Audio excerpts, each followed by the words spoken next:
Ya, silakan duduk Bapak Ibu ya. Terima kasih buat Bapak Gembala, Pak Andi yang sudah memberikan kepercayaan saya buat ada di sini. Ya, sebenarnya kenapa saya bisa datang ke sini ya karena ya Susi ini kayak janda tua di Alkitab yang terus datang kepada Pak Hakim itu loh. Ya tiap hari ya sudah dari berapa tahun lalu ya kalau saya ke Amerika mampirlah ya. Jadi lama-lama saya kan terganggu ya. Daripada dia mengganggu saya terus, ya sudahlah kali ini ya bisa ya, dan semua Tuhan lah yang atur, yang pasti semua karena Tuhan. Karena ada jemaat di sini yang mengasihi Tuhan. Jadi saudara datang bukan karena dibebasir toh, tapi karena Tuhan Yesus, amin. Ya, tapi saya percaya saudara ya semua yang Tuhan lakukan itu dalam hidup kita adalah kebaikan. Ya, dan saya juga bersyukur ya kenapa sampai saya bisa ada hari ini tuh saya bahkan sendiri tidak pernah menyangka ya. Tapi saudara yang sudah mengikuti saya tahu bagaimana kesaksian saya. Tadi berapa banyak yang udah ikut channel saya? Tolong angkat tangan. Ya. Oh banyak loh ya, yang belum tahu ada, kasihan deh lu. Sorry ya. Saudara ya, bersyukur Tuhan itu. Ya saya percaya saudara juga datang memang ya karena saudara sudah mengikuti juga saya di YouTube ya, dan setiap orang itu pasti punya cerita ya. Semua yang kita bisa dapatkan, bahkan semua tokoh yang tercatat di Alkitab, kenapa nama mereka tercatat? Karena ada sesuatu yang luar biasa dengan hidup mereka. Ya, saudara setuju ya? Ada proses, ada pengalaman pribadi dengan Tuhan yang mereka alami sehingga nama mereka itu tercatat. Ya, tapi kita berdoa jangan nama kita hanya tercatat di dunia tapi tercatat di surga. Itu yang paling penting. Saudara, kemarin saya diizinkan Tuhan pergi ke Alaska ya. Berapa banyak yang sudah pernah ke Alaska? Kasihan deh lu lagi ya. Sudah ada di sini tapi belum pernah ke sana. Bersyukur saya bisa ke sana. Saudara, waktu sampai di sana, orang pergi ke Alaska itu kerinduannya adalah pengen lihat apa? Aurora, ya. Dan akhirnya kami pergi ya, memang untuk menyaksikan sesuatu yang indah, mengalami sesuatu yang indah itu ternyata memang harganya mahal. Ya, pertama harus bayar tiketnya mahal tentunya. Kedua, mau lihat aurora itu tengah malam saudara. Kita harus keluar dari hotel jam 12. Ya, orang berburu aurora itu ada yang sampai jam 5 pagi enggak tidur. Dan tempatnya dingin. Kemarin kita di sana minus 26 derajat Celcius. Ya, itu begitu keluar tuh tulang ini udah jadi kayak kayu. Ya, saya sampai bilang sama suami saya, ini bibir saya sudah kayak Nikita Mirzani ya. Rasanya gede semua saudara ya, karena dingin luar biasa. Ya, dan kita tanya ya karena kita harus ngikuti petanya kan, di mana aurora itu sering muncul. Nggak bisa datang-datang di mana saja. Lalu dapat beberapa tempat. Kita datang ke tempat katanya yang paling sering itu aurora muncul. Sampai di sana udah nunggu lama, nggak keluar-keluar saudara. Nanya sama ya orang yang penginapan di situ, ini auroranya keluarnya kapan? Ya nggak tahu, tunggu aja. Galak lagi saudara. Jadi kita nunggu saudara. Aduh dingin banget ya, masuk. Saya tuh lihat orang-orang itu saudara, yang nunggu aurora itu mereka bergelimpangan semua di dalam ruangan itu. Ya saya tuh bilang sama suami saya, ya gila ya orang nunggu aurora aja begini ya. Apa mereka itu juga menanti-nantikan Tuhan begini ya? Halo saudara? Ya, menunggu sesuatu ciptaan Tuhan yang indah aja seperti itu gitu loh. Akhirnya karena di tempat itu nggak keluar-keluar, ya teman saya juga bete karena dia memang sebenarnya tidak terlalu suka, hanya saya yang suka. Ya, dia minta pulang aja lah, ngapain tunggu ini sudah jam berapa loh? Saya bilang, di sini tuh orang berburu sampai jam 5. Masa kita mau sampai jam 5 nggak tidur di sini? Akhirnya sudah kita pulang. Tapi kita ikuti ada mobil tour yang memang mereka tahu. Saya bilang sama teman saya yang nyetir, kamu ikuti aja mereka kemana. Ya, karena mereka itu penunjuk arah. Berhenti di pinggir hutan, mereka turun. Ayo kita juga turun. Saudara, turun itu juga kan kita harus lihat ya. Itu Alaska itu kan itu hutan dan masih banyak binatang buas kan di sana. Jadi mau foto, ada kata teman saya, dia foto, ada hijau tuh, turun. Waduh, ini kalau tiba-tiba beruang muncul, kita lagi foto beruang seret ke tengah hutan, habis lagi kita jadi orang hilang kan. Tapi demi Aurora, ya saya bilang suami saya, ayo kapan lagi ke sini lo, turun. Walaupun takut-takut ya foto, puji Tuhan dapat lah yang melihat di Instagram saya. Saudara, dari situ saya tuh merenung saudara. Seringkali dalam hidup ini kita tuh pengen sesuatu yang indah, pengen menikmati yang enak. Ya enggak, saudara pengen nggak nikmati yang enak? Semua pasti manusia mau ya. Tapi ketika kita menikmati sesuatu yang, ya untuk menikmati yang enak itu kan ada harga. Waktu kita diizinkan mengalami yang tidak enak, mau nggak? Nggak mau semua toh? Ya, memang begitu manusia. Nggak mungkin hidup kita itu dibawa dalam sebuah kemuliaan yang besar kalau nggak ada proses. Amin.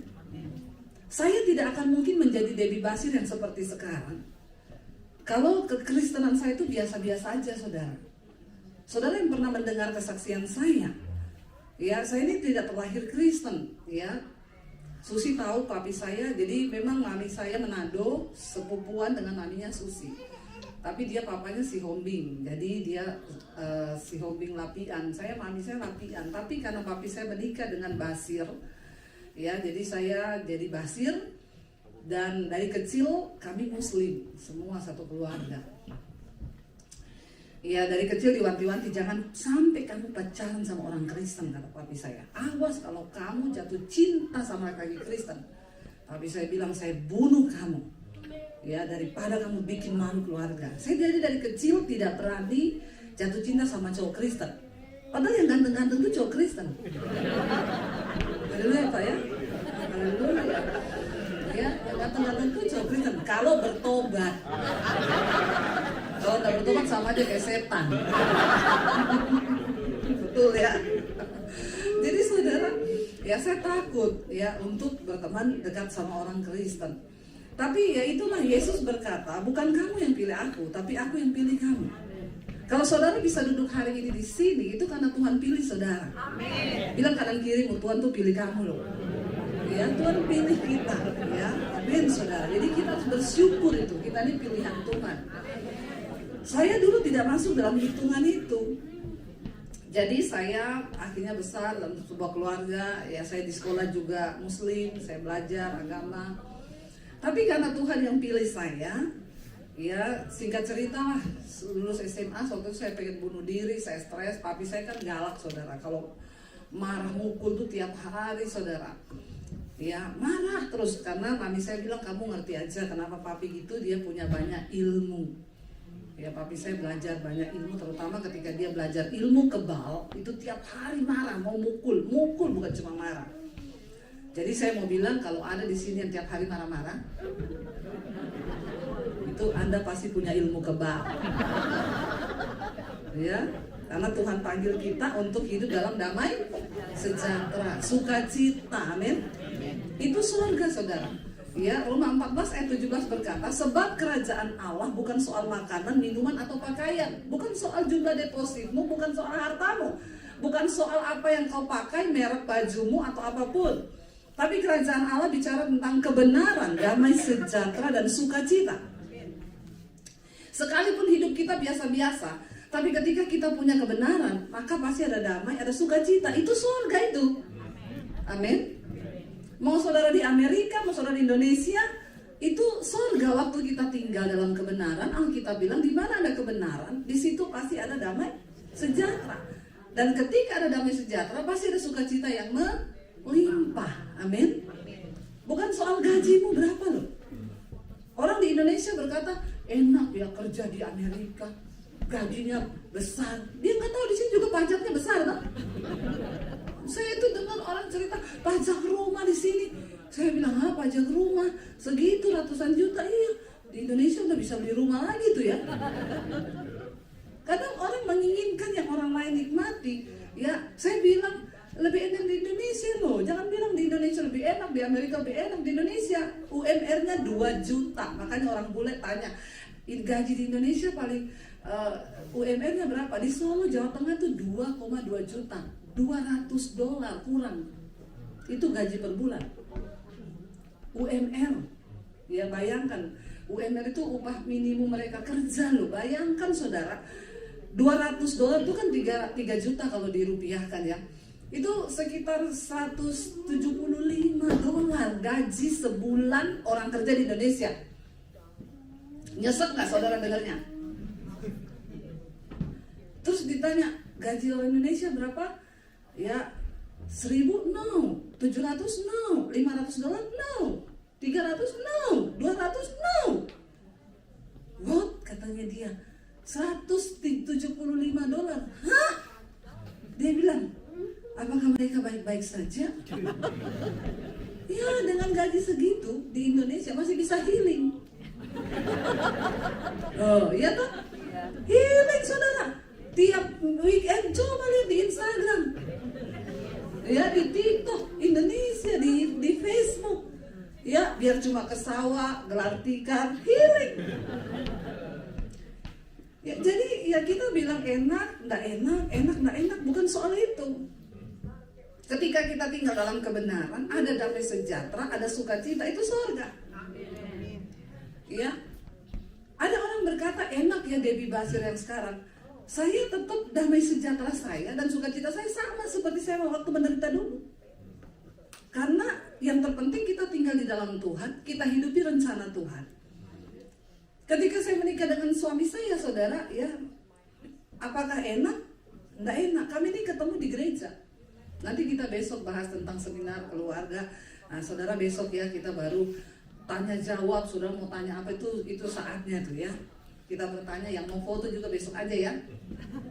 Jadi jangan kecewa tuh, wah gak bisa foto, berarti saudara datang karena manusia berdosa, bertobat. Tobat ya. Jadi ibadah dulu baru foto-foto ya. 1 kali cepret $100. Kasihkan ke Susi. Ya, betul duitan. Tobat. Lalu saudara ya, sampai di mana tadi? Iya, besoklah saya saksikan itu. Kami ini ikut Tuhan itu enggak enak, saudara. Enggak enak. Nah, ketika saya pertama kali bertobat, saya cerita saya mau bunuh diri, lalu Tuhan jamah saya secara pribadi karena saya bertanya, siapa Tuhan itu? Saya nggak mau hanya punya agama, dan saya berpikir, kenapa sih saya hidup di dunia? Kenapa Tuhan menciptakan saya? Kenapa saya ada di dunia? Ya, kalau saya mati bunuh diri, saya pasti masuk neraka. Ya, lalu kalau saya masuk neraka, maksudnya Tuhan itu kenapa sih kurang kerjaan menciptakan saya? Banyak pertanyaan yang berkecamuk di dalam pikiran saya. Kita sedih mendengar minggu lalu ada satu keluarga di Indonesia yang bunuh diri. 4 orang, suami istri dan 2 orang anak. Anaknya nggak mau bunuh diri, diikat pakai tali, diajak lompat dari apartemen. Ya, meninggal satu keluarga gara-gara hutang online. Saudara, ya ini loh, akhir zaman setan bekerja begitu luar biasa. Makanya kita harus berdoa supaya kita ini menjadi orang-orang yang berpegang pada firman Tuhan. Keadaan zaman di akhir zaman, Alkitab berkata, akan semakin sulit. Tidak akan semakin baik, saudara, percayalah. Tapi Tuhan bilang, ya sekalipun dunia ini bergoncang, ya orang-orang yang berpegang pada firman Tuhan, mereka akan tetap hidup di hadapan Tuhan. Amin. Kita sudah melewati masa pandemi, saudara. Ya, dan kita sudah teruji lah melewati masa itu. Ya, saya melihat banyak hal yang terjadi. Orang Kristen tuh kalau nyanyi di gereja, pintar. Walau 1000 rebah di sisiku, ya, kau tetaplah Allah menolongku. Walau 10.000 rebah di kananku. Baru orang kena COVID belum rebah, udah pada ketakutan semuanya. Ya, makanya di tengah masa pandemi itu, puji Tuhan, Tuhan pakai saya di media untuk berkata, nggak usah takut, kalau belum waktunya mati, nggak bakal mati. Amin. Ya, tapi kalau sudah waktunya ya harus siap-siap. Amin. Siapa yang sudah siap mati? Nggak ada. Yang sudah siap mati angkat tangan dong. Ya. Saya tidak tanya yang sudah mau mati. Saya tanya yang sudah siap. Saudara siap atau tidak siap? Kalau waktunya ya check out, amin. Jadi lebih baik siap daripada tidak siap. Gimana mau menyiapkan diri? Pertama bayar utang. Ya. Yang kedua saudara ya hidup kudus di dalam kebenaran. Akhirnya saya puji Tuhan saat itu nggak jadi bunuh diri. Tuhan datang menjamah saya secara pribadi. Saya menerima Yesus sebagai Tuhan dan Juru Selamat saat itu. Lalu singkat cerita ketahuan dari orang tua, saya mau dibunuh. Habis saya ancam waktu itu, saya bunuh kamu. Ini Susi tahu, Susi ini sepupu saya loh. Jadi saya ini nggak bohong kan. Susi pernah ketemu papi saya di Poso, mereka pernah pergi, dia kenal bener papi saya. Ada yang bilang soalnya itu Debbie Basir kesaksiannya bohong loh, ya. Nanti saya bersaksi di depan orang yang benar-benar tahu, saudara, bagaimana hidup saya. Dia kenal orang tua saya. Lalu akhirnya saya ketahuan, ya saya ngaku bahwa saya sudah jadi pengikut Kristus, tapi saya marah besar, ya.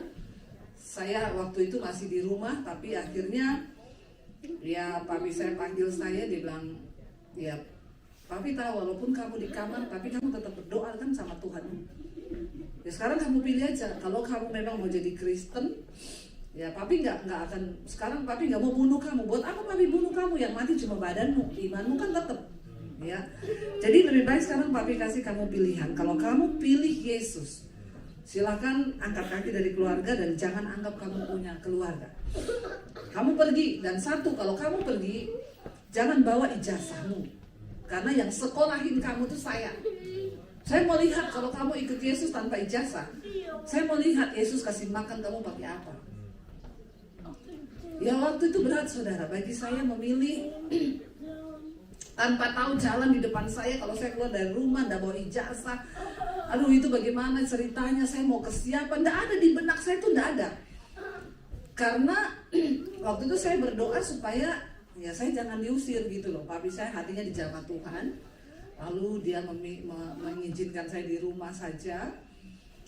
Tapi ternyata Tuhan berkehendak lain. Jawaban, karena sepupu saya juga begitu, dia terima Yesus, papinya marah, lalu dia berdoa puasa, dia dipanggil papinya, benar kamu mau jadi Kristen?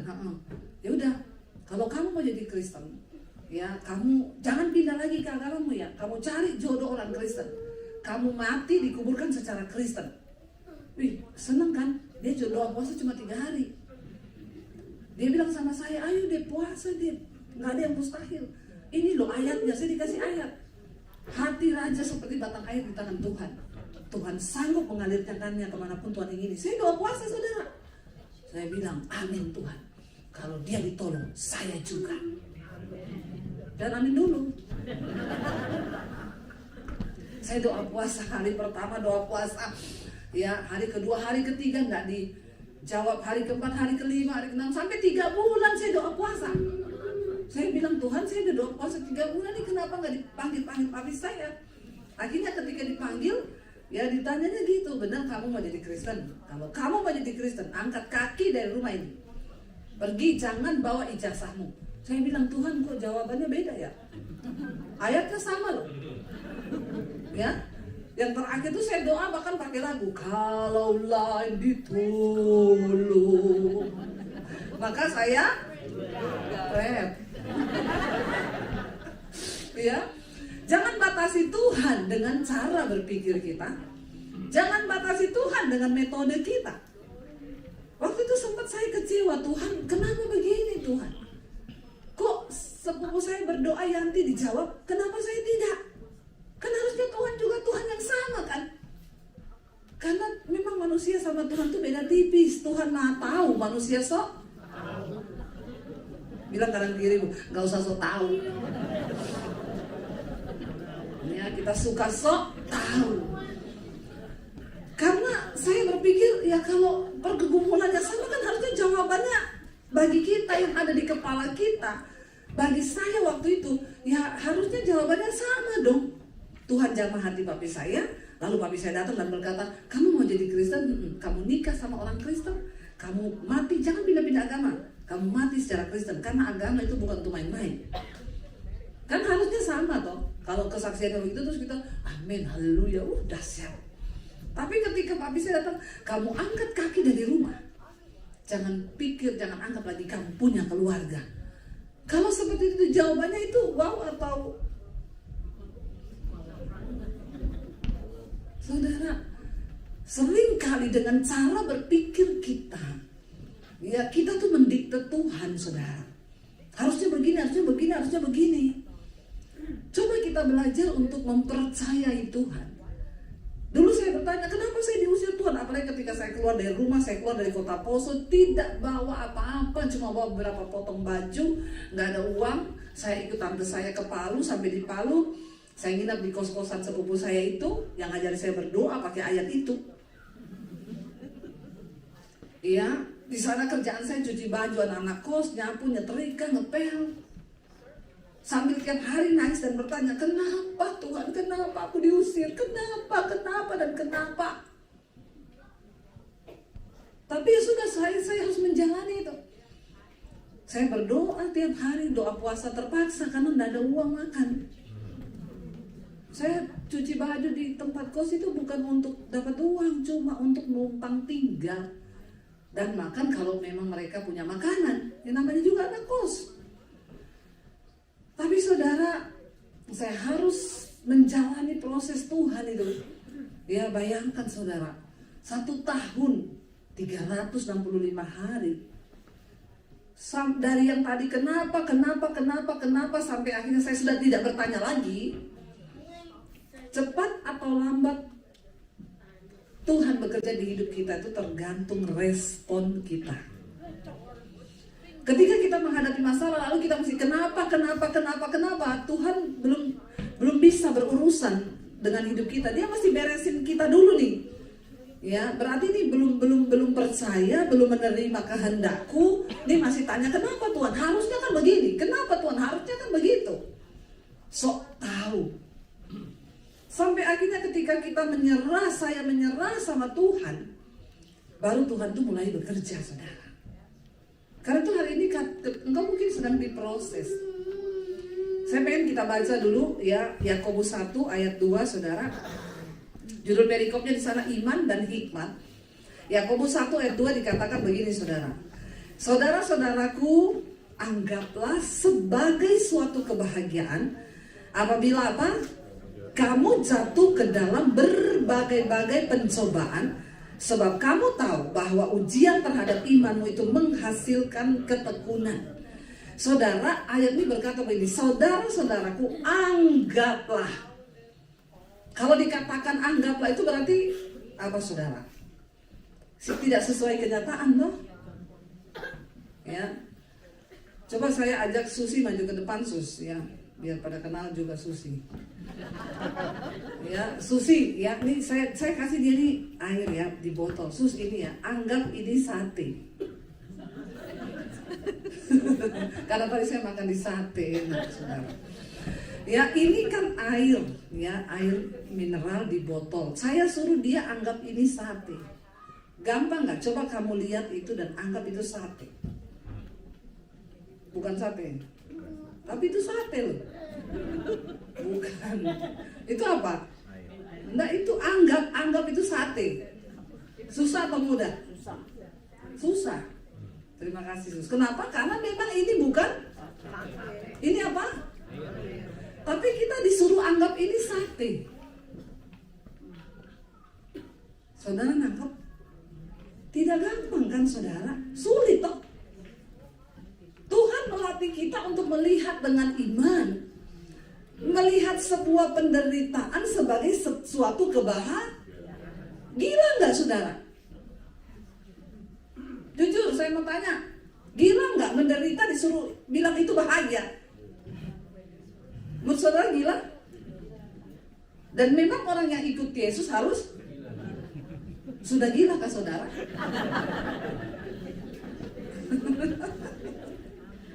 Iya.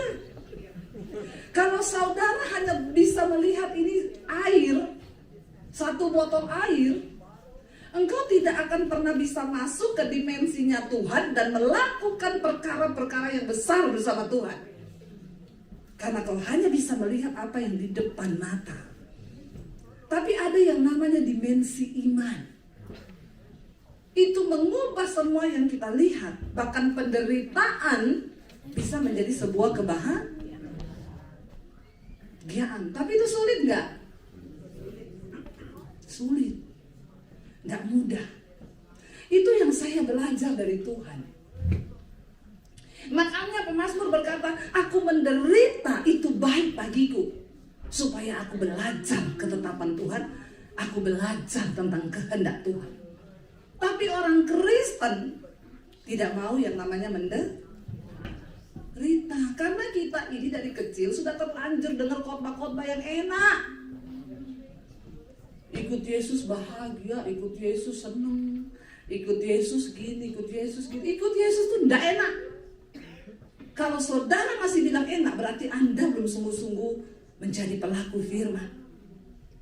Kenapa saya bilang enggak enak, saudara? Lah Tuhan, kita punya musuh. Kita disuruh berdoa memberkati musuh itu. Enak enggak? Ya, enak doa memberkati musuh? Kalau doanya ini Tuhan, pembalasan bukan hakku, ya kan? Tapi hakmu Tuhan. Dan aku percaya kalau Tuhan yang balas dia lebih parah. Saudara sih berdoa buat musuhmu, berdoa, melakukan sih. Tapi doanya kan yang Tuhan suruh apa? Sulit nggak bagi kita manusia? Saya baca satu buku, saudara, 100 tokoh yang berpengaruh di dunia. Nomor 1, Nabi Muhammad. Ya, memang harus itu. Nomor 2, ada siapa gitu? Nomor 3 baru Yesus. Saya tuh tertarik kenapa dia menaruh Yesus di urutan nomor 3. Dia berkata begini, Yesus itu pengikutnya banyak, nggak sedikit. Tapi kenapa aku menaruh Yesus di urutan nomor 3? Karena Yesus itu membawa ajaran yang tidak bisa diterima oleh logika manusia dan tidak bisa diterima akal sehat.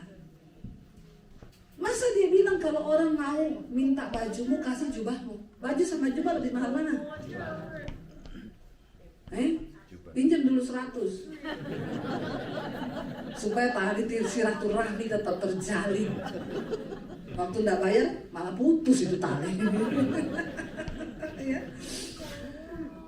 Kita dikatakan kalau ada orang minta kau berjalan 1 mil, berjalanlah. Kalau ada orang menyakiti kamu, menganiaya kamu, kamu harus berdoa, minta berkat bagi orang itu. Dia bilang, tidak ada orang manusia normal yang bisa melakukan apa yang Yesus ajarkan. Ya, kecuali orang-orang yang abnormal. Ya, dan memang saudara sulit melakukan ajaran Yesus itu tidak gampang. Termasuk kita hamba Tuhan ya Pak ya. Tidak gampang loh. Saya ini bicara, saya jujur sama saudara. Tidak gampang. Ketika kita disakiti, terus saya pernah disakiti banget yang sangat menyakiti saya itu pendeta Pak. Ya, bukan suami saya. Ya, dan lebih gampang ketika kita disakiti sama orang yang beragama lain daripada sama orang Kristen, apalagi yang menyebut dirinya hamba Tuhan. Kenapa saudara? Karena kalau yang nyakiti kita tuh orang agama lain, ada doanya yang Yesus ajarkan. Ampuni dia Tuhan, karena dia tidak tahu apa yang dia lakukan. Nah kalau yang nyakiti kita orang Kristen, teman gereja, apalagi hamba Tuhan, kita kan harus merubah ayat itu. Oh, ampuni dia Tuhan, karena dia tahu apa yang dia lakukan, tapi dia pura-pura tidak tahu. Kan jadi begitu doanya toh. Masalahnya dia tahu, tapi dia pura-pura tidak tahu. Saudara, saya itu belajar ya. Tapi saya bersyukur ketika Tuhan izinkan saya disakiti, pelayanan saya ditutup, saya difitnah kemana-mana saudara. Mau bela diri siapa saya? Saya ini tidak punya kekuatan apa-apa. Saya kepahitan, jadwal saya di-cancel semuanya. Akhirnya saya tiap hari saya hidup dalam kepahitan. Saya nggak bisa mengampuni.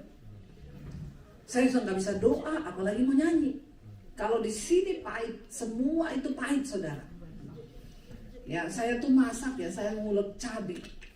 Bayangan saya, mukanya itu ada diulekkan. Biasanya kalau ngulek itu 15 menit, jadi 5 menit. Langsung hancur sebiji-bijinya. Karena ada mukanya dia di situ. Ngulek berdua. Iya loh, orang kepahitan sama orang jatuh cinta tuh sama. Benar, aku mau mandi, ingat dia. Aku mau tidur, ingat dia. Aku mau beol, ingat dia. Mau apa-apa ingat dia. Tapi kalau jatuh cinta itu kan positif. Kalau kepahitan negatif. Saya tuh tiap hari akhirnya satu kali Tuhan tuh bilang, hatimu tuh enggak benar loh. Tuhan please ya, yang enggak benar tuh saya atau dia. Engkau tahu yang benar tuh siapa? Sampai sama Tuhan aja pahit loh. Tuhan ngomong aku dah enggak peduli. Sampai satu kali saudara, saya lagi di dapur, iblis tiap hari gini, memang ya dia itu kebangetan, memang kebangetan. Ya, iya kan yang dia lakukan sama kamu, memang. Wah saudara, saya tuh bener-bener ya luar biasa. Nggak usah lihat yang baru datang, kepo sih. Jangan gagal fokus, lihat sama saya saja ya. Ngapain sih, itu orang Indonesia ya. Maaf, orang Amerika. Saudara, sampai Tuhan tuh bilang, sudah nggak beres loh hatimu. Sekarang kamu masuk kamar berdoa. Saya bilang, enggak Tuhan, doa apa? Ya, sudah semuanya jadi begini, berdoa. Saya masuk kamar akhirnya karena nggak tahan. Jadi saya masuk kamar, saya tanya sama Tuhan, saya mau doa apa? Doakan orang itu, lepaskan berkat. Saya bilang, suruh saya lakukan yang lain Tuhan, jangan suruh saya doakan itu. Tuhan bilang, nggak bisa, kamu harus doakan dia, lepaskan berkat, itu firmanku. Nggak bisa, saya nggak bisa doakan. Ya tapi kamu harus lakukan. Saya mulai nangis saudara, antara pergolakan batin dan rasa kecewa di hati itu berkecamuk di dalam diri. Antara melakukan kehendak Tuhan atau melakukan kehendak diri. Saya mulai nangis. Lalu firman Tuhan mulai berbicara. Memang melakukan kehendak Tuhan itu tidak gampang. Tapi firman Tuhan berkata, apa yang tidak dapat kamu lakukan karena keterbatasanmu sebagai manusia, itu akan dilakukan oleh Allah di dalam dirimu. Lalu saya mulai berdoa, Tuhan, oke, aku mau. Tapi aku tidak mampu. Orang tuh jahat Tuhan, Engkau tahu dia tuh jahat. Dia fitnah saya, dia tutup. Dia bilang sama saya tutup pintu berkatmu. Dan sekarang semuanya terjadi Tuhan. Tuhan bilang, enggak, aku yang izinkan semua ini. Saya mulai nangis. Lalu saya dapat penglihatan saudara, di dalam doa itu, saya dapat penglihatan saya berdiri di satu terowongan. Terowongan itu bentuknya badan saya loh. Tapi ada lebih beberapa senti di kanan kiri. Bentuknya kepala kita begini, berdiri lurus begini. Di ujung itu ada sinar terang. Lalu Roh Kudus ngomong, kamu harus berjalan melalui terowongan ini. Nggak usah banyak gaya, nggak usah banyak gerak, supaya kamu selamat sampai di ujung. Karena dia cuma lebih beberapa senti samping kanan kiri. Jadi memang kita tuh harus berjalan, nggak boleh goyang-goyang. Nggak usah kebanyakan gaya, ikut Tuhan ya. Amin. Karena tekanan itu berbanding lurus dengan gaya, kata hukum fisika. Maka semakin banyak gayamu, semakin banyak. Bilang kanan kiri, jangan banyak gaya, biar gak banyak tekanan.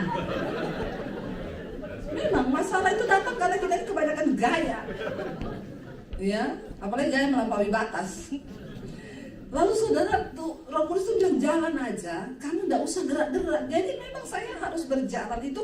Kalau bisa nih kaki saya nggak boleh gerak, tangan jadi pelan-pelan sambil kepala tuh lurus. Karena saya berjalan gini aja, mati saya kejepit.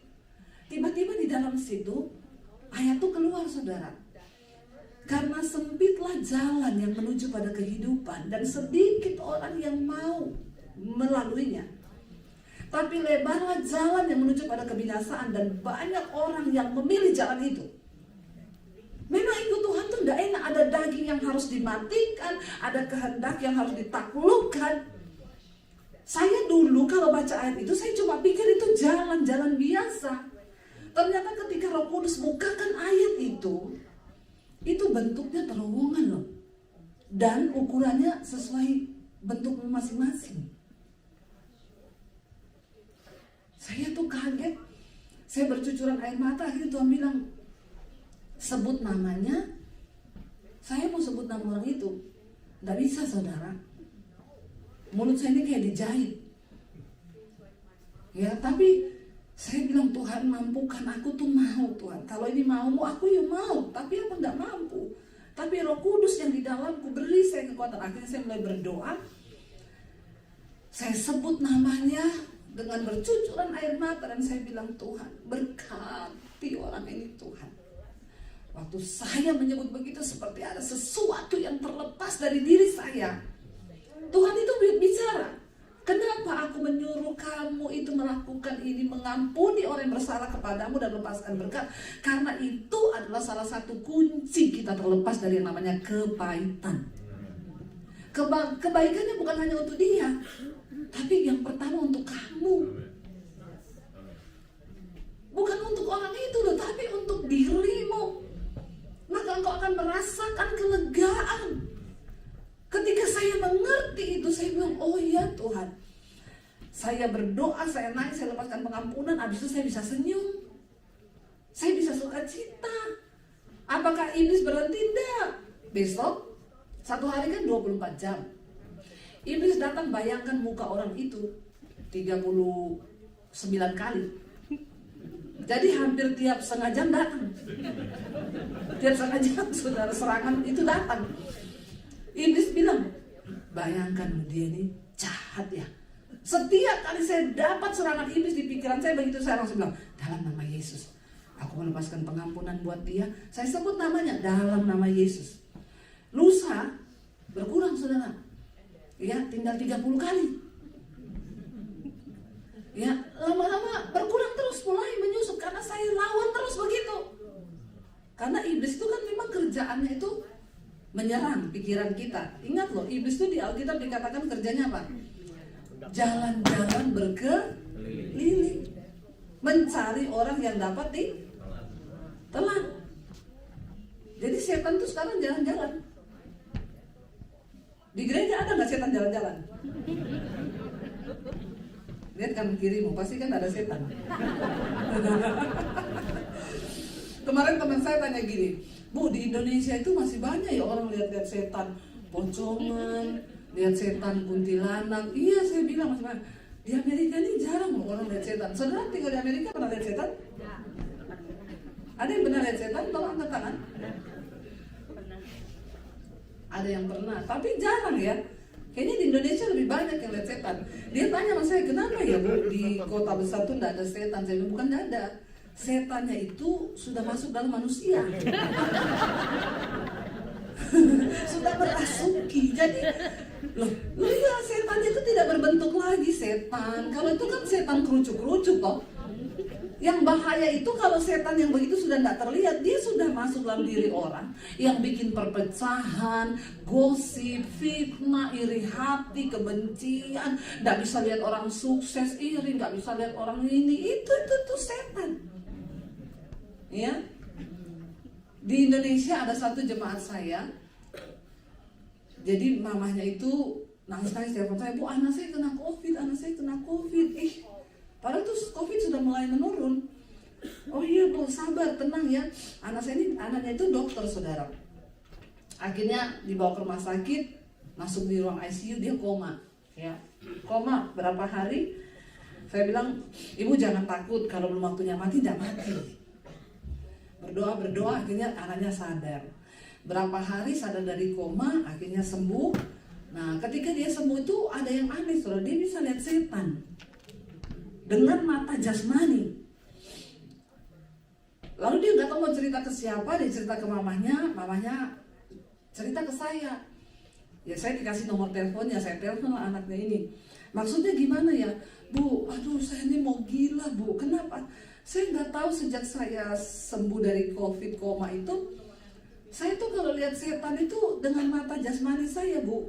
Saya tuh kerja di rumah sakit ya, Bu. Itu ruang IC ya, ruang gawat darurat, Bu. Isinya setan semua. Saya bilang bentuknya ya ada yang pocongan, ada kuntilanak, ada bentuk kodok, ada bentuk ini. Pokoknya di ruangan tuh saya kan lama-lama gila ya, Bu. Terus makanya tolong doakan saya, Bu, supaya ditutup ini mata saya dulu. Bagaimana ya? Dia bilang, dia lihat ada satu orang datang ke rumahnya, orang yang dia kenal. Orang itu datang ke rumahnya itu diganduli kakinya sama kodok. Jadi bentuknya kodok, tapi mukanya itu muka perempuan. Dia tanya, kamu dari mana? Kenapa? Aduh, kamu diikuti setan tuh. Itu setan. Jadi teman dia bilang, kenapa? Nah, saya bilang kalau di peperangan rohani itu kodok itu kan lambang persinahan ya. Mungkin dia sering pergi ke tempat pijat atau pelacuran, jadi diikuti kodok, ya. Dia cerita, saudara, dia pergi ke air terjun. Dia bilang, aduh, Bu, itu memang setan di kota sama di hutan beda. Kalau yang di hutan dia lihat itu di bawah pohon bentuknya monster, bentuknya binatang berkaki banyak gitu. Dia bilang. Saya bilang sama dia gini, waktu dia bilang, Bu, doakan dong, Bu, biar ditutup. Saya bilang, sebenarnya enggak usah loh, kamu kalau enggak terganggu enggak apa-apa. Jadi kalau saya pelayanan ke gereja, saya ajak kamu supaya kamu bisa lihat itu orang pelayanan diganduli kodok atau tidak. Iya tuh, biar bisa tahu tuh. Karena kan sekarang banyak orang berkedok-kedok di pelayanan sekarang tuh. Ya, padahal ya selingkuh, bersinah, ya terikat dengan pornografi, tapi pelayanan di dunia roh itu benar, saudara. Memang benar, ya. Saya bilang, supaya kamu kan bisa lihat, siapa tahu ada kodok, kadal, biawak itu sudah bergantungan di badannya, tapi dia tetap pelayanan. Kan gak ada yang tahu. Jadi satu kali saya bilang, udah kita ketemu ya di rumah mamamu, nanti kita berdoa. Saya sih gak bisa nutup-nutup begitu ya, tapi Tuhan sanggup lah. Kita mau ketemu dia, saya juga takut loh, saudara. Saya takut tiba-tiba dia lihat biawak di kepala saya. Aduh, saya tuh berdoa, Tuhan, aduh, saya mau ketemu dia nih ya. Karena dia cerita, Bu, saya lihat mama saya ada ini, papa saya begini. Dia bisa lihat, saudara.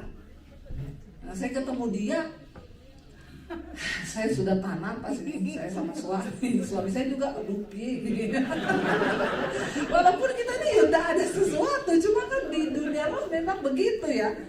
Akhirnya kita ketemu, saya tanya dia, kamu lihat apa sama saya? Ngomong jujur aja, kalau lihat kodok, biawak, katak, ngomong. Saya tahu. Dia bilang, enggak, Bu, saya lihat ibu tuh di belakang ada sinar terang. Wah, Tuhan, haleluya, benar sekali ya. Berarti ya wis lah, setan juga lihat kita begitu loh, saudara. Setan tuh bisa lihat hidupmu. Walaupun saudara nggak bisa lihat setan, tapi setan tahu. Dan Tuhan juga tahu tuh, Alkitab bilang Allah itu mengenal siapa milik kepunyaannya. Jadi kita nggak usah pencitraan, nggak usah, sebab Tuhan tahu. Dan semua orang yang menyebut nama Tuhan hendaknya dia meninggalkan kejahatan. Cuma satu materai Allah ialah bahwa kita ini miliknya Tuhan waktu kita belajar hidup di dalam kekudusan. Kita buang dosa. Akhirnya kita ketemu, kita berdoa, saudara. Penyembahan, saya bilang saya hanya bisa berdoa, minta hadirat Tuhan turun, maka Tuhan akan menjamah kamu. Ayo kita berdoa. Ya berdoa, kita penyembahan. Lalu saya berdoa tumpang tangan. Ya udah saya pulang. Ya berapa hari kemudian baru saya WA dia. Saya takut juga dulu, ini berhasil atau tidak ya. Saya tanya gimana sejak berdoa. Puji Tuhan, Bu, sekarang saya nggak lihat-lihat lagi, Bu. Aduh, puji Tuhan. Karena dia terganggu loh, saudara. Dia dokter lagi periksa pasien. Dia bilang lagi begini, tiba-tiba ada kepala keluar dari bawah tempat tidur. Dia teriak, dia teriak loh. Pasien dia bilang, kenapa, Dok? Nggak ada kecoa lewat. Karena dia nggak bisa cerita sama siapapun kan. Ya, tapi saudara, ya makanya kita tuh harus belajar untuk hidup di dalam kekudusan. Ada dosa itu ya Tuhan tahu. Waktu saya belajar lepaskan ke pengampunan, saya justru bersyukur. Akhirnya terakhir setan hanya bisa ingatin saya mukanya, kebangetan gak orang ini. Kalau tadinya saya marah, pertama waktu masih kepahitan, lama-lama saya doa. Ya, terakhir ketika setan bilang, kebangetan ya dia, saya bilang, terima kasih Tuhan. Karena lewat dia, saya bisa belajar tentang arti mengampuni. Amin, saudara. Amin. Ini loh yang dimaksud bahwa anggaplah sebagai suatu kebahagiaan bila kita ini jatuh dalam berbagai-bagai pencobaan, tapi bukan menjatuhkan diri ya. Jangan saudara salah ya. Saya tuh banyak konseling orang, Bu doakan saya Bu, Tuhan tuh di mana? Saya paling tidak senang ketemu orang tuh baru ketemu sudah ngomong gitu. Tuhan di mana Bu? Kalau memang Tuhan ada, kenapa suamiku selingkuh terus? Dalam hatiku pret lu. Ya, saya tanya, ibu dulu waktu menikah berdoa enggak? Cari suami berdoa enggak? Tanya Tuhan enggak? Orang Kristen tuh begitu, sembarangan dengan hidupnya, memutuskan sesuatu enggak pernah tanya Tuhan. Giliran sudah menghadapi persoalan baru, Tuhan mana? Saya bilang untung saya bukan Tuhan loh. Kalau saya Tuhan, saya pintas loh kamu. Saudara, manusia itu ya jatuh dalam pencobaan tuh kan kebanyakan karena kesalahan kita sendiri. Ya, makanya dibilang anggaplah sebagai satu kebahagiaan bila kamu jatuh dalam berbagai-bagai pencobaan. Kita hidup benar di fitnah, itu jatuh dalam pencobaan. Tapi jangan cari-cari pencobaan. Ya, kalau kita dalam keadaan lurus benar, ya sudah benar hidup kita disalahkan. Kita sudah benar tiba-tiba menghadapi sesuatu. Nah itu yang di Alkitab bilang, anggap itu sebagai satu, sebab kamu tahu bahwa ujian terhadap imanmu itu menghasilkan ketekunan. Akhirnya kan kita bisa belajar. Waktu kau disakiti, kau mau belajar nih ayat firman. Dengar saudara, waktu Tuhan datang, dia gak lihat karuniamu itu berapa. Ya, dia gak tanya kamu tuh punya karunia roh apa aja. Enggak. Waktu Yesus datang, dia juga gak tanya saudara dari gereja mana. Tuhan tak akan ngomong ya GBI sebelah kiri, Katolik di tengah, ya GPDI sebelah kanan. Nggak ada di mata Tuhan tuh denominasi itu nggak ada. Kalau denominasi membuat kita terpecah, ada yang salah. Nah, kita satu keluarga dalam Tuhan, amin. Kalau kita rindu terjadi penuaian kegerakan rohani bagi kota ini, ayo bersatu gereja Tuhan, amin. Bersatu saudara, ya. Lalu saudara, ketika Tuhan datang, dia tidak tanya yang depositmu banyak di sini, enggak, karuniamu banyak di sini, yang rajin pelayanan, enggak. Yesus ketika datang kembali juga bilang apa? Ayo sini, yang melakukan kehendakku, masuklah di dalam kerajaanku. Cuma satu tuh, yang melakukan firman Tuhan. Makanya kita ngomong Kristen, tapi kalau kita nggak menjadi pelaku firman, buat apa? Alkitab berkata di surat Yakobus, kamu percaya hanya ada satu Allah saja, itu baik. Tapi setan pun percaya.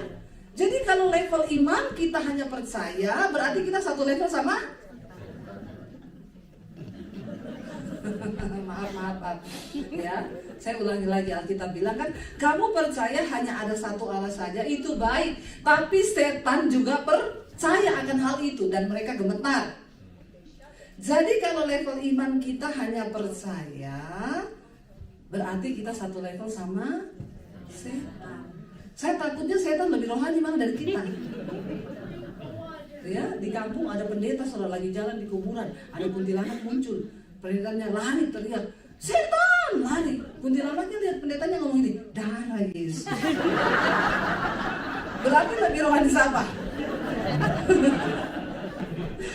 Harusnya pendeta lihat setan diem aja sambil ngomong apa?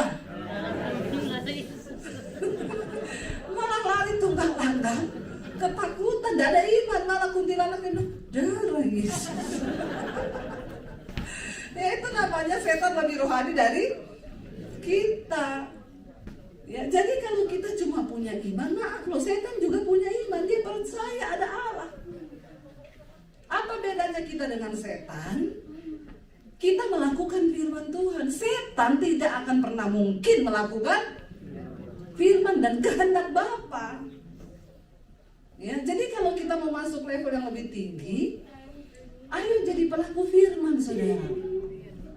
Ya, jangan sampai level iman kita sama kayak setan. Mana orang Kristen tuh apa-apa salahin setan. Bu, saya mau konseling sama ibu, kenapa? Saya jatuh, Bu, saya selingkuh. Terus, iya Bu, gara-gara setan. Malu dong sama setan. Setan yang dengar ngomong gini, enak aja lu ya, enak di lu, sial di gua. Yang selingkuh lu, itu lu saya, kata setan. Saudara, percabulan, kenajisan, hawa nafsu itu bukan setan, itu daging. Amin. Rasul Paulus berkata Galatia pasal 5 kan, tidak tahukah kamu bahwa keinginan daging itu yaitu percabulan, hawa nafsu, amarah, kedengkian, iri hati, ya semuanya itu, barang siapa melakukan hal-hal itu dia tidak mendapat bagian dalam kerajaan Allah. Jadi itu daging, bukan setan. Ya saudara ngomong begitu setan marah loh. Sampai setan protes loh sama Tuhan. Aku gak mau jadi setan lagi Tuhan. Kenapa? Manusia lebih setan dari setan. Yang selingkuh dia yang dituduh saya. Kasihan kan setan. Sampai setan bilang tidak ada tempat aman di dunia ini. Dia sembunyi di gudang-gudang, dicari, bikin konten. Karena konten yang laku sekarang yang ada setan. Ditonton ribuan orang. Saya tuh lihat orang-orang bikin konten ya, padahal tidak ada setan. Judulnya gini, ada penampakan setan. Cuma dipantengin tuh kameranya, tidak ada apa-apa sampai terakhir juga tidak ada setan. Yang nonton jutaan saudara. Ya kata setan kasihan deh dulu. Lebih setan mana kita sama setan?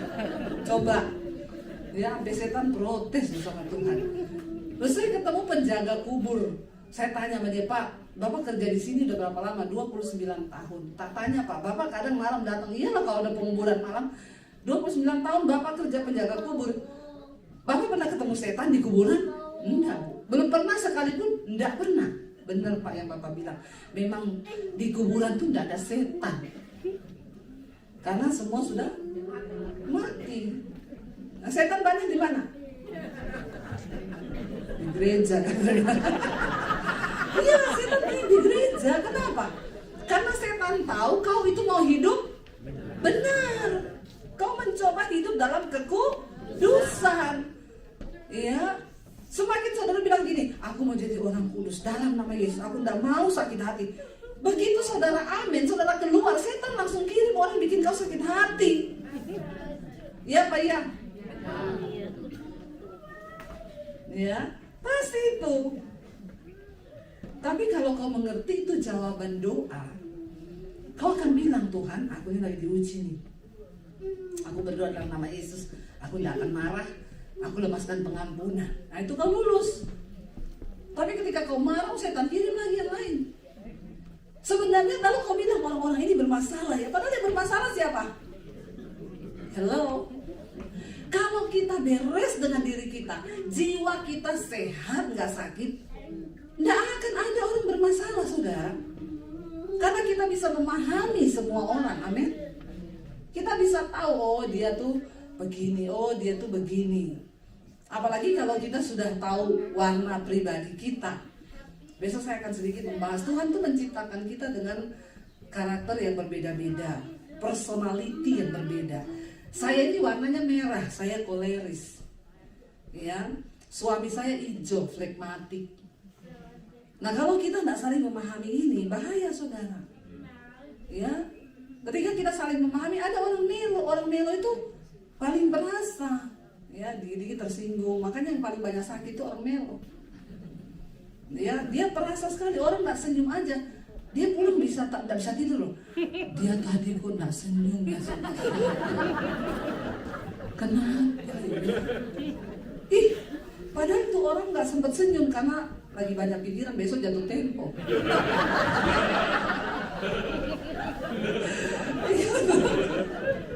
Loh kita nih akhirnya kita sendiri yang stres. Karena kita yang sakit, loh orang Kristen sakit jiwa banyak loh saudara. Banyak. Ya, sakit jiwa itu saya mau kasih tahu sama saudara, bukan orang lari-lari di jalan enggak pakai baju. Itu korslet. Sakit jiwa itu saudara kan di dalam jiwa manusia itu ada pikiran, perasaan, kehendak. Waktu kau marah, itu kan berarti perasaanmu terganggu, pikiranmu terganggu, kehendakmu terganggu. Iya kan? Berarti sakit jiwa enggak? Orang marah itu sakit jiwa enggak? Sakit jiwa.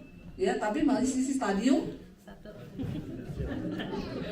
1. Kalau berubah jadi kecewa, naik stadium 2 itu. Kepahitan, naik stadium 3. Ya, jangan kau terus-teruskan, saudara. Ya, jangan. Ya, kita tidak akan mendapat berkat dari Tuhan, apalagi damai sejahtera dan sukacita. Waktu kau sakit jiwa, itu pasti rumah tanggamu hancur, ya, keluargamu hancur. Kebanyakan perpecahan terjadi di rumah tangga, di gereja. Akibatnya cuma satu penyebabnya, banyak orang Kristen yang masih sakit jiwa. Besok nanti saya akan saksikan bagaimana kami berumah tangga. Ya, saya pikir saya dan suami kan ketemu di gereja, sama-sama hamba Tuhan. Saya pikir nanti kalau ketemu sama hamba Tuhan, pasti berantemnya haleluya kau. Ya, suami saya bilang, dasar puji Tuhan. Ya, itu bayangan saya. Bayangan saya, ketemu suami hamba Tuhan tuh pasti ya, kalau emosi mau marah, dasar roh. Ya, ternyata pendeta juga punya rasa, punya hati. Jangan samakan dengan pisau belati. Ya saudara, karena banyak orang sakit jiwa loh. Kalau saya waktu itu membiarkan sakit jiwa saya, mungkin sekarang saya udah cerai sama suami saya. Padahal saya ini ketemu suami orang Solo. Saudara tahu orang Solo itu nyaris tak terdengar. Beda sama orang Manado atau orang Batak. Ya, menyala. Orang Solo itu tidak. Ya. Suami saya itu kalau marah, aku boleh marah enggak? Marah permisi loh, permisi. Boleh marah enggak? Astagfirullah, saudara. Ya, bener. Itu tuh saya ketemu suami yang model begitu aja itu. Waduh, rumah tangga kami pertama nikah. Ya, besok kita masuk dalam seminar. Saudara kalau mau bertanya juga bisa besok. Tapi karena saya waktu itu sakit jiwa, pikiran, perasaan, kehendak saya terganggu. Ya, akhirnya dia enggak salah, saudara. Dia diam aja, saya tersinggung kok. Bener, dia diam, saya tersinggung. Gila enggak saya? Gila toh? Ya, saya ngomong apa, suami saya diam. Kok kamu diam? Ya, nanti kalau dia jawab, iya. Kok jawab? Itu begitu orang sakit jiwa. Banyak di antara kita. Nggak usah angkat tangan. Ada bapak-bapak yang bilang, istri saya banget. Istri saya banget nih ya. Ya, jadi saya suka bercanda sama suami saya ya. Kayak kemarin saya lihat bule cantik banget. Saya bilang gini, saya cantik banget ya. Suami saya bilang, kalau kamu belum menikah sama saya nih, terus dia mau nikah sama kamu mau enggak? Suami saya senyum.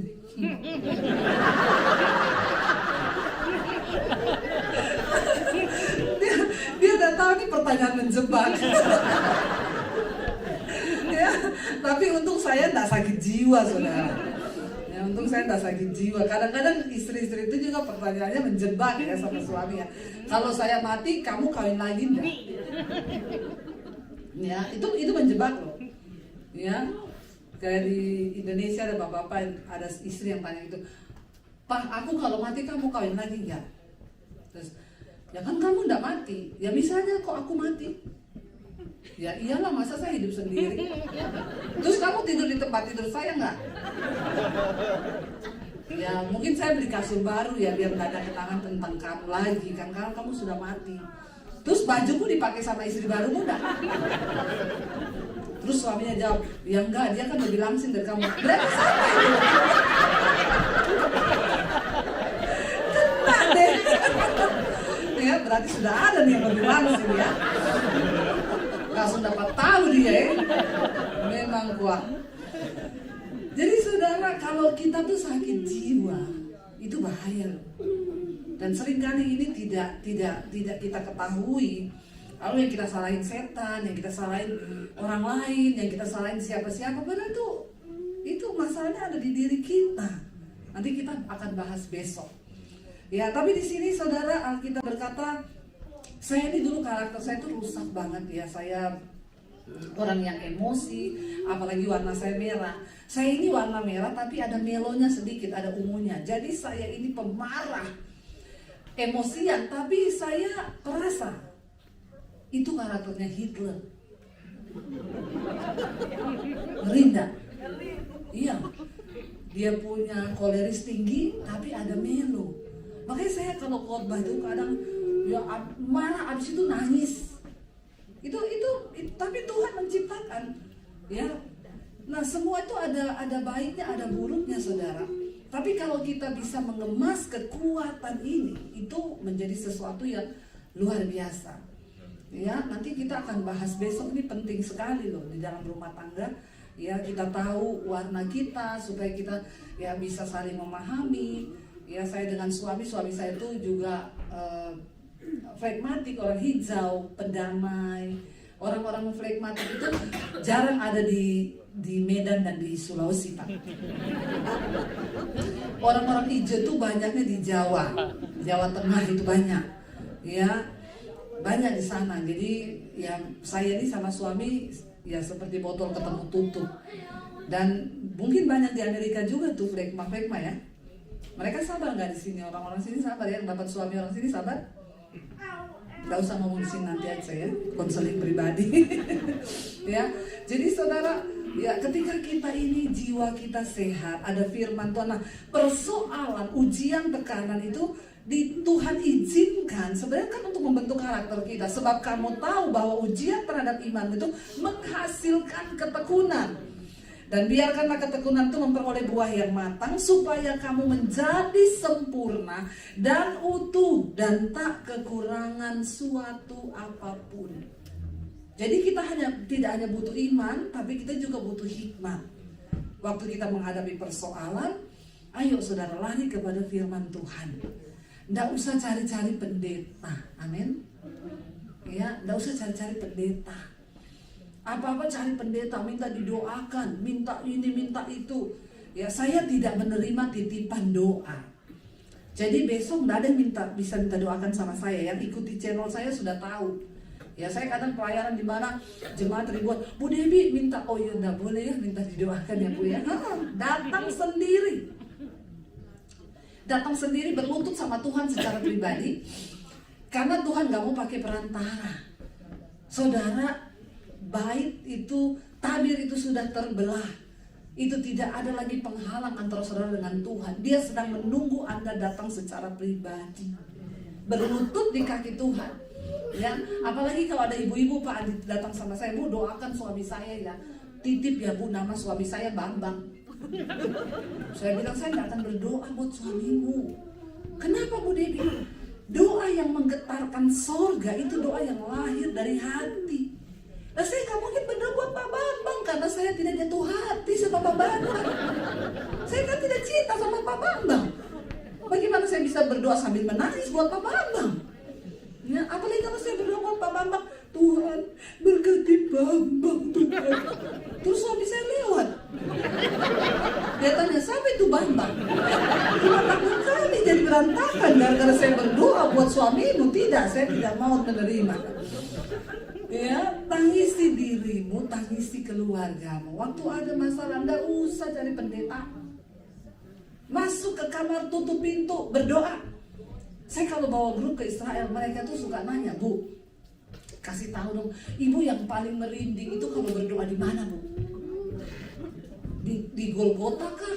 Atau di tembok ratapan kah? Saya bilang, saya yang paling merinding kalau berdoa di kamar. Di kamar. Kenapa? Karena Yesus bilang, kalau kamu mau ketemu Bapamu, masuk ke kamarmu, tutup pintu. Berdoalah di sana.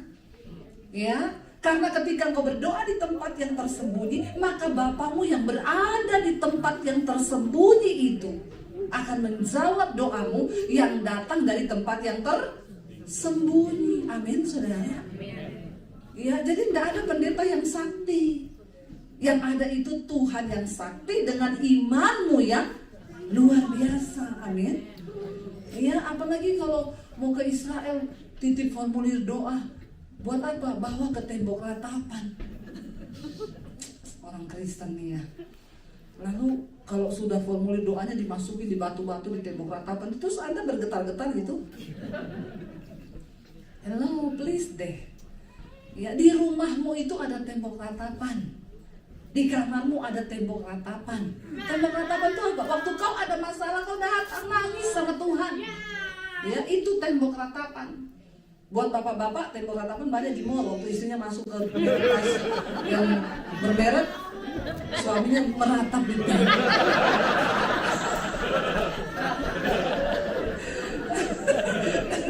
Itu banyak terjadi di Indonesia, di Plaza Indonesia. Ya, kalau istri masuk ke LV, suami langsung meratap. Sama istriku Tuhan. Ya, jadi saudara, mari ya kita ini punya pemahaman yang benar. Saya sudah habis waktu ya Pak ya. Jadi kita sampai jam berapa? Anda puas, saya lemes. Saudara, ayo ikut Tuhan sungguh-sungguh ya. Saya percaya apa yang saya lihat hari ini, waktu saya menangis di kamar kos-kosan tahun 96, 95 saya terima Yesus, 96 diusir. Saya satu kali lagi doa puasa, saya dapat penglihatan. Waktu itu saya lagi meratap, Tuhan, aku ini tidak punya ijazah, aku mau kerja apa? Saya ini bukan memulai dari nol, tapi dari min Tuhan. Hidupku ini mau jadi apa? Masa depanku mau jadi apa? Waktu saya berdoa, yang meneguhkan saya untuk tinggalkan keluarga waktu saya diusir. Ketika saya baca Alkitab, Yesus berkata, berbahagialah kamu jika karena namaku kamu meninggalkan ayahmu, ibumu, rumahmu, engkau akan memperolehnya lipat kali ganda. Itu yang membuat, oh berarti Tuhan suruh saya keluar. Lalu ketika saya keluar, ternyata kenyataan yang saya hadapi tidak seindah firman yang saya baca. Karena firman itu terjadi, dibutuhkan iman dan pengalaman pribadi kita dengan Tuhan. Ketika saya berdoa di kamar kos itu, Tuhan, saya hidup kayak begini-begini terus. Udah mau setahun, saya ambil doa puasa setiap hari, saya berdoa. Satu kali ketika saya berdoa puasa, lalu saya dapat penglihatan, saudara, saya berdiri di satu panggung dan di bawah itu ada ribuan, ratusan ribu orang. Saya lagi berkhotbah di situ. Lalu Tuhan tuh berkata, itu akan terjadi. Satu saat engkau akan berbicara di depan ratusan ribu orang untuk menyampaikan isi hatiku. Dan engkau harus pergi untuk memberitakan itu. Ya, saya mendapatkan suara Tuhan yang begitu luar biasa. Tuhan berkata bahwa bangsa-bangsa akan menantikan pengajaranmu. Pulau-pulau akan menantikan pengajaranmu. Saya imani, amin Tuhan, amin. Begitu luar biasa dalam hadirat Tuhan. Begitu amin, buka mata, pakaian kotor yang saya lihat. Piring kotor yang saya lihat di kos-kosan. Tidak seindah waktu dalam hadirat Tuhan. Dan yang itu yang Tuhan bilang nih, anggap ini sate. Pencobaan dianggap menjadi kebahagiaan tuh. Tiap hari saya harus berperang dengan logika saya, dengan hati saya, dan berkata, Tuhan, aku percaya pada firman. Dan saudara, hari ini itu semua terjadi. Apa yang Tuhan ucapkan itu semua hari memang tidak gampang. Dari tahun 95, 96 sampai hari ini itu tidak mudah. Apalagi ketika saya ketemu dengan suami, kami menikah di Solo, ya udah enak-enak di Solo, punya anak, baru beli rumah.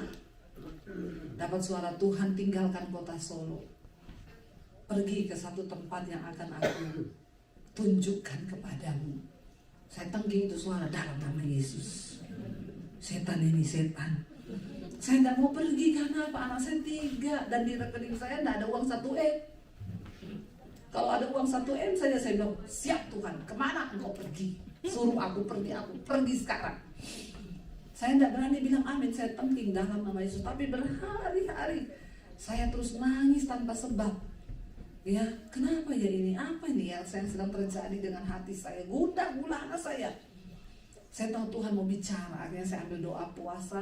Saya pergi ke satu tempat doa. Setiap siang saya berdoa di sana. Lalu Tuhan ngomong, aku akan bawa kamu tinggalkan kota ini. Lalu Tuhan, saya sudah pelayanan di sini, saya sudah beli rumah baru Tuhan. Enggak, kamu harus pergi. Lalu saya uji, saya bilang sama Tuhan, kalau memang ini suara Tuhan, saya mau dengar itu dari mulut suami saya. Saya tidak mau ngomong.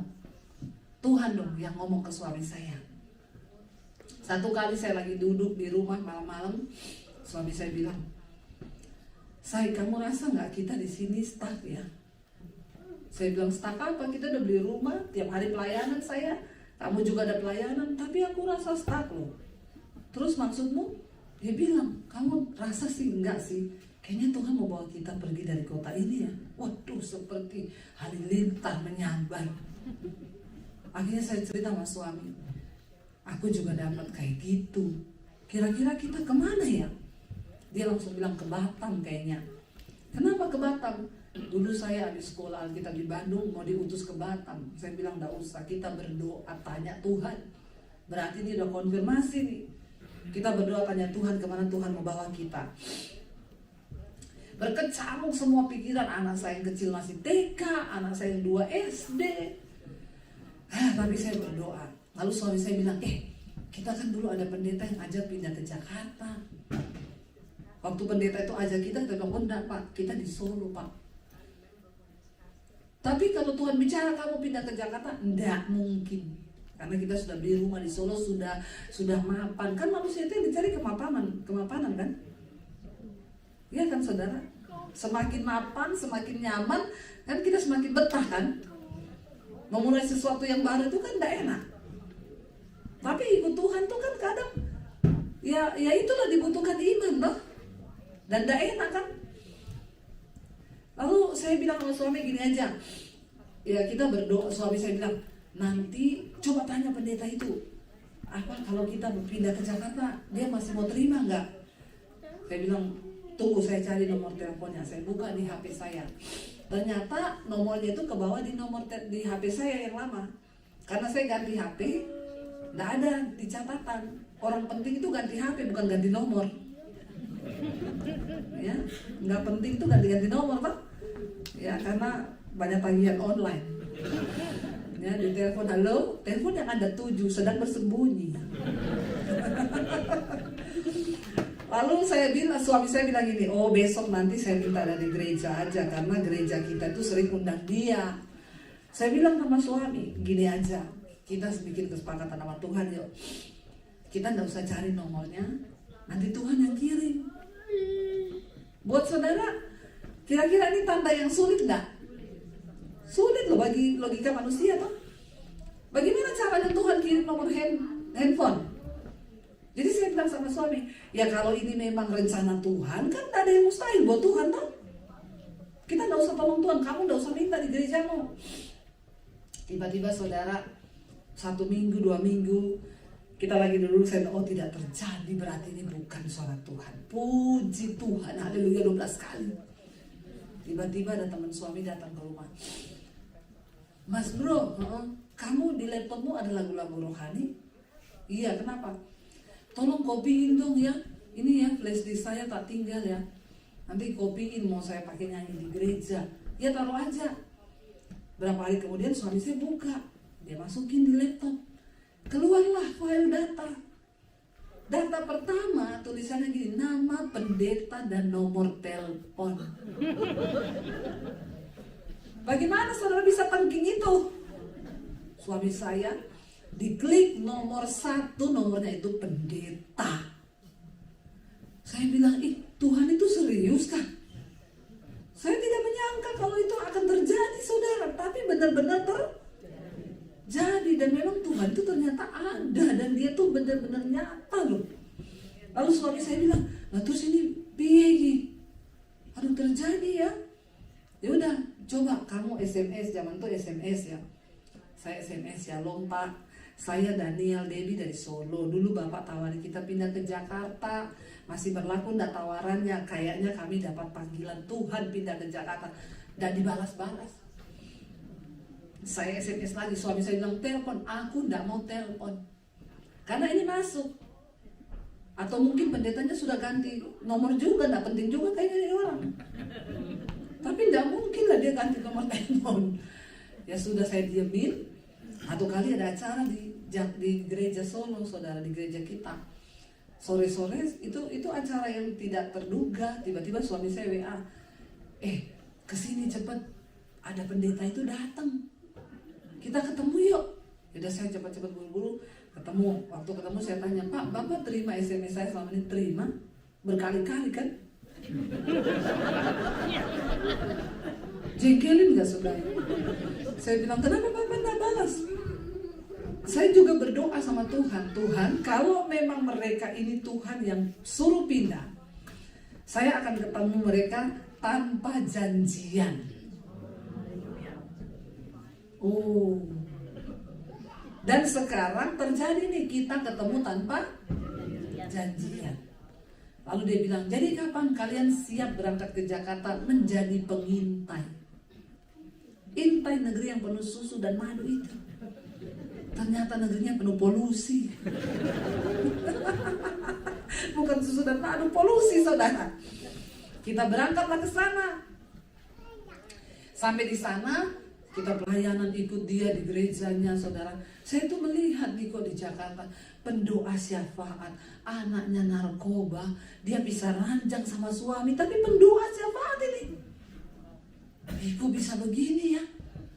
Saya lihat ini pengerja sama istrinya nggak omongan. Kok begini ya orang Kristen ya? Lalu saya ngobrol sama suami saya. Waktu kita akhirnya seminggu pulang, suami saya tanya, menurutmu gimana? Saya sih kalau secara spirit di Jakarta memang ini orang Kristen ini ternyata banyak yang belum bertobat loh. Tapi mereka ada di gereja, ada di pelayanan. Jadi saya kayaknya terpanggil loh di sini. Di gereja pun aja masih jiwanya yang harus dilayani banyak ini ternyata. Terus suami saya bilang, ya tapi kan pendetanya itu enggak ngomong kita dikasih gaji berapa. Ya kita juga. Lalu saya bilang sama suami saya, kan suami saya itu di Solo ada pelayanan. Dia bukan full timer, tapi dia dapat persembahan dari gereja. Nah persembahan itu yang dia pakai buat cicil rumah. Jadi dia bilang gini, lah kita kan pindah di Jakarta belum ada omongan nih dikasih berapa. Kan di sini saya sudah pasti ada. Terus saya ngomong ke suami saya, ya kan kita ikut Tuhan, nggak usah dipikir. Suami saya bilang, yo imanmu nyampe, imanku udah nyampe. Karena memang laki-laki sama perempuan tuh beda toh. Laki-laki itu lebih pakai logika, perempuan tuh pakai. Nah itu makanya nggak pernah ketemu toh. Perempuan pakai perasaan, laki-laki pakai logika. Ya, dan survei membuktikan otak laki-laki itu lebih kecil daripada perempuan. Tapi memorinya full. Karena semua dia pikir anaknya masih kuliah 10 tahun, dia udah pikir dari sekarang. Bagaimana anak saya kuliah? Loh itu benar bapak-bapak, beda sama perempuan. Ukuran otaknya lebih gede, tapi kosong, gak ada isinya. Nah dia gak pernah mikir. Perempuan itu cuma pakai perasaan, saudara. Ya, dia pikirannya tertekan, jalan-jalan cuci mata, udah seneng dia. Ke mall gitu, gak usah beli, cuma cuci mata toh, udah seneng. Perasaannya sudah. Ya, tapi laki-laki beda. Perempuan kalau ada masalah, ya dia curhat sama temennya. WA, Say dibalas temennya, iya Cin. Ibu-ibu alay di Indonesia, alay lebay. Mau curhat dong, dibalas iya Cin. Curhat aja, diketik panjang saudara di WA. Temennya juga enggak baca sih, enggak, karena sudah sering curhat terus. Sama temennya coba dibalas gini, iya saya berdoa ya Tuhan mengasihimu. Dia udah belum, karena waktu dia ketik itu dia sudah mencurahkan perasaannya. Tahu nggak suamiku ini udah belum dia. Bapak-bapak kan beda. Emang ada bapak-bapak yang gini, bro mau curhat dong. Terus dibalas sama temennya, iya Cin. Ini pasti cucok ini. Ini pasti tulang lunak. Ya, istilah Jakarta tulang lunak ayam presto. Di sini ayam kampung semua ya. Tulang keras ini. Iya saudara ya, jadi ya saya bilang sama suami saya, tapi kalau Tuhan yang panggil kan kita berangkat aja. Ya nggak bisa gitu, aku nih punya istri, punya anak. Lalu kita berangkat terus nggak dapat apa-apa, terus rumah nggak kebayar. Waktu yang baru ya, begitu. Tapi punya bapak tidak. Saya bilang sama suami saya, jangan kau jual panggilan. Tuhan sudah panggil kita loh. Kalau kau jual panggilan, bahaya loh. Terus dia bilang sama bapak itu, wakil gembala, Pak kayaknya enggak Pak. Cukup ya saya mau taat sama Tuhan. Akhirnya kita berangkat ke Jakarta. Anak-anak masih di Solo. Ya, anak saya paling kecil masih STK waktu itu. Kami berangkat ke Jakarta. Ya memang ya Jakarta, oh Jakarta.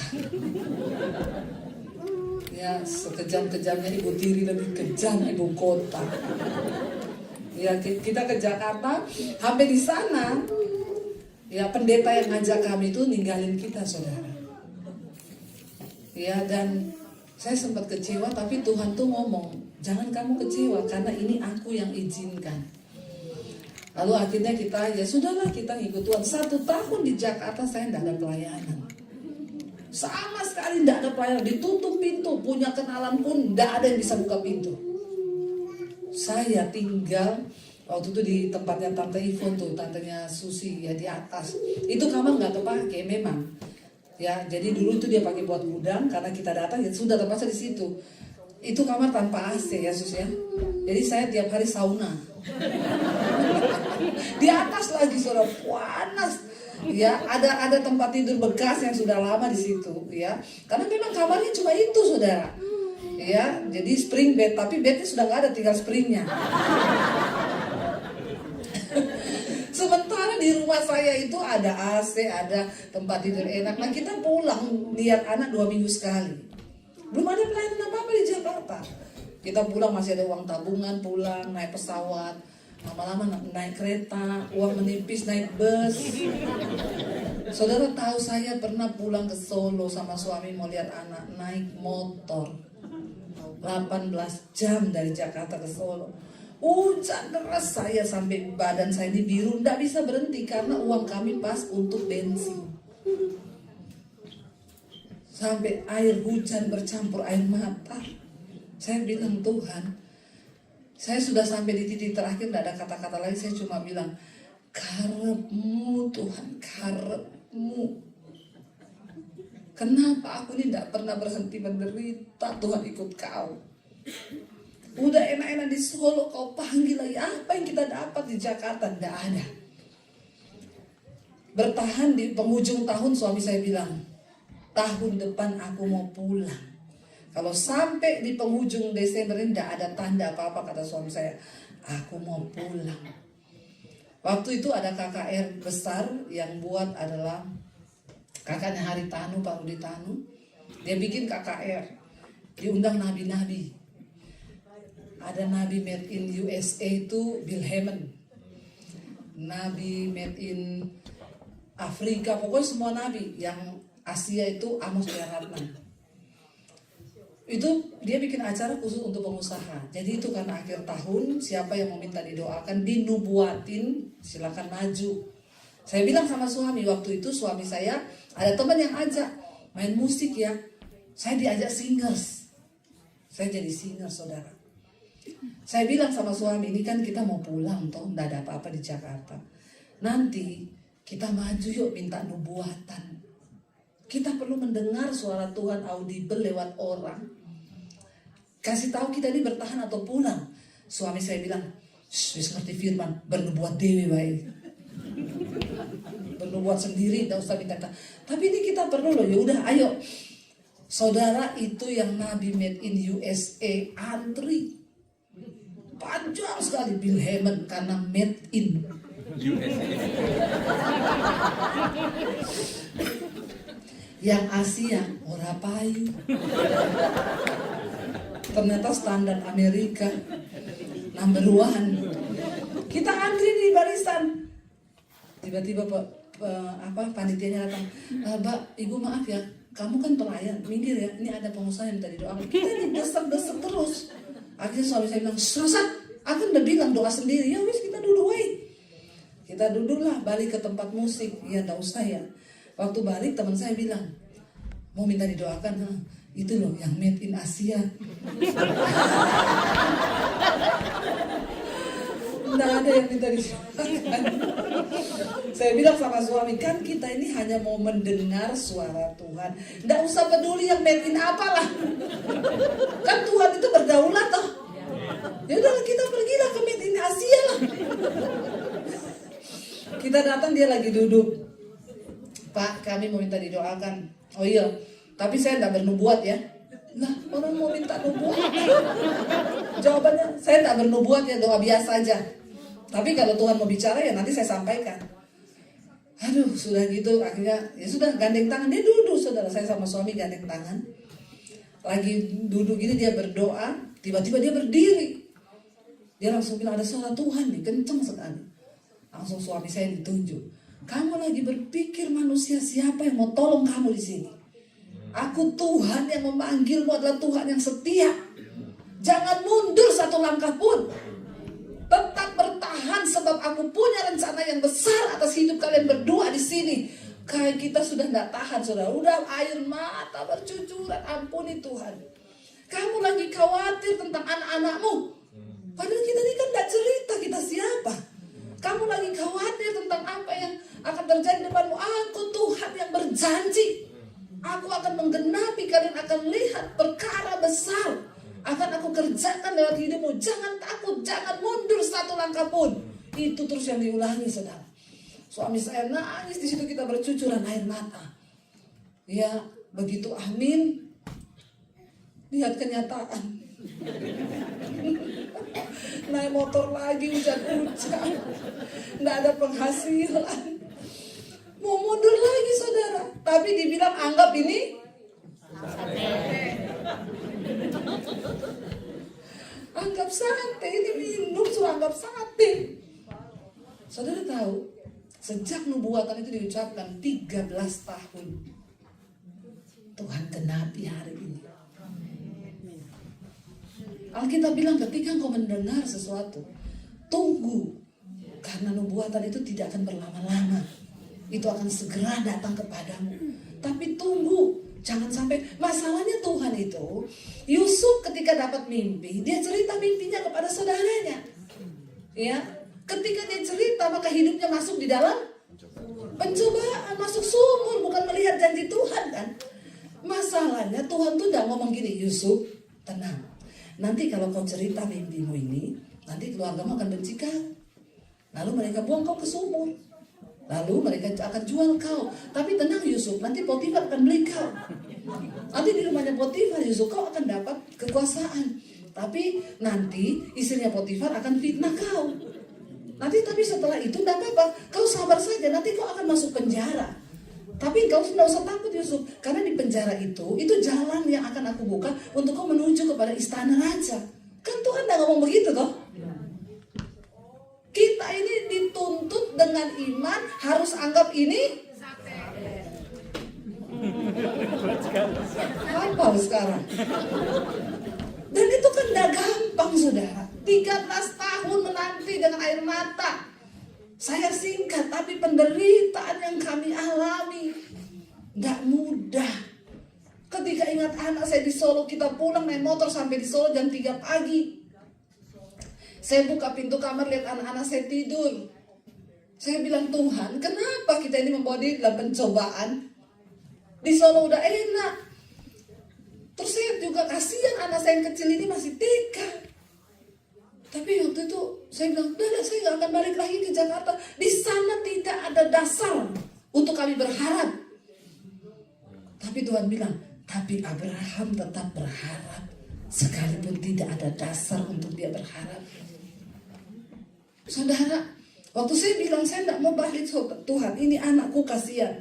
Ayat itu bicara, kalau kau lebih mengasihi anakmu, keluargamu lebih daripada aku, kau tidak layak untuk kerajaanku. Saya nangis, saudara. Kami harus balik lagi. Waktu kami mau balik ke Jakarta kan tidak ada dasar nih. Anak saya bilang, Mami, emang Mami di Jakarta ada pelayanan? Mending Mami di Solo aja. Dia nangis di kaki saya, saudara.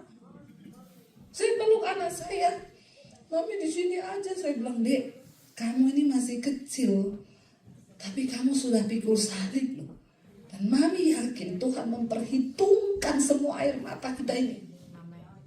Saudara, seringkali ada orang Kristen datang sama saya, Bu, gimana Bu bisa dengar suara Tuhan? Saya bilang, kau siap dengar suara Tuhan? Dengar suara Tuhan itu enggak enak. Enggak enak, saudara. Ya, tapi itu yang terbaik buat hidup kita. Ketika kau dipercayakan keuangan, lalu Tuhan suruh kau untuk memberkati. Saya ngalami itu baru-baru. Tiba-tiba ada suara Tuhan datang sama saya. Kamu harus berikan Pak Pendeta itu mobil. Beliin pendeta mobil. Tuhan ngomong lagi, kamu belikan dia yang sama kayak punyanya wakil gembalanya. Saya search di Google, harganya 425 juta.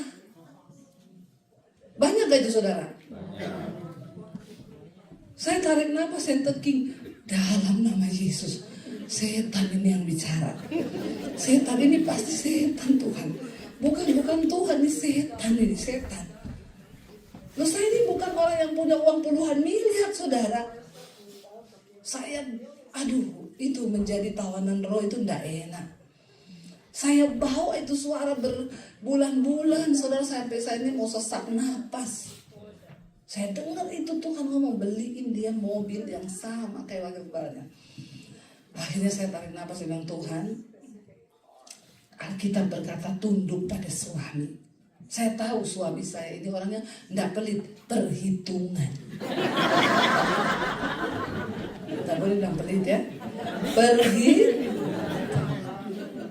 Bahasa halusnya.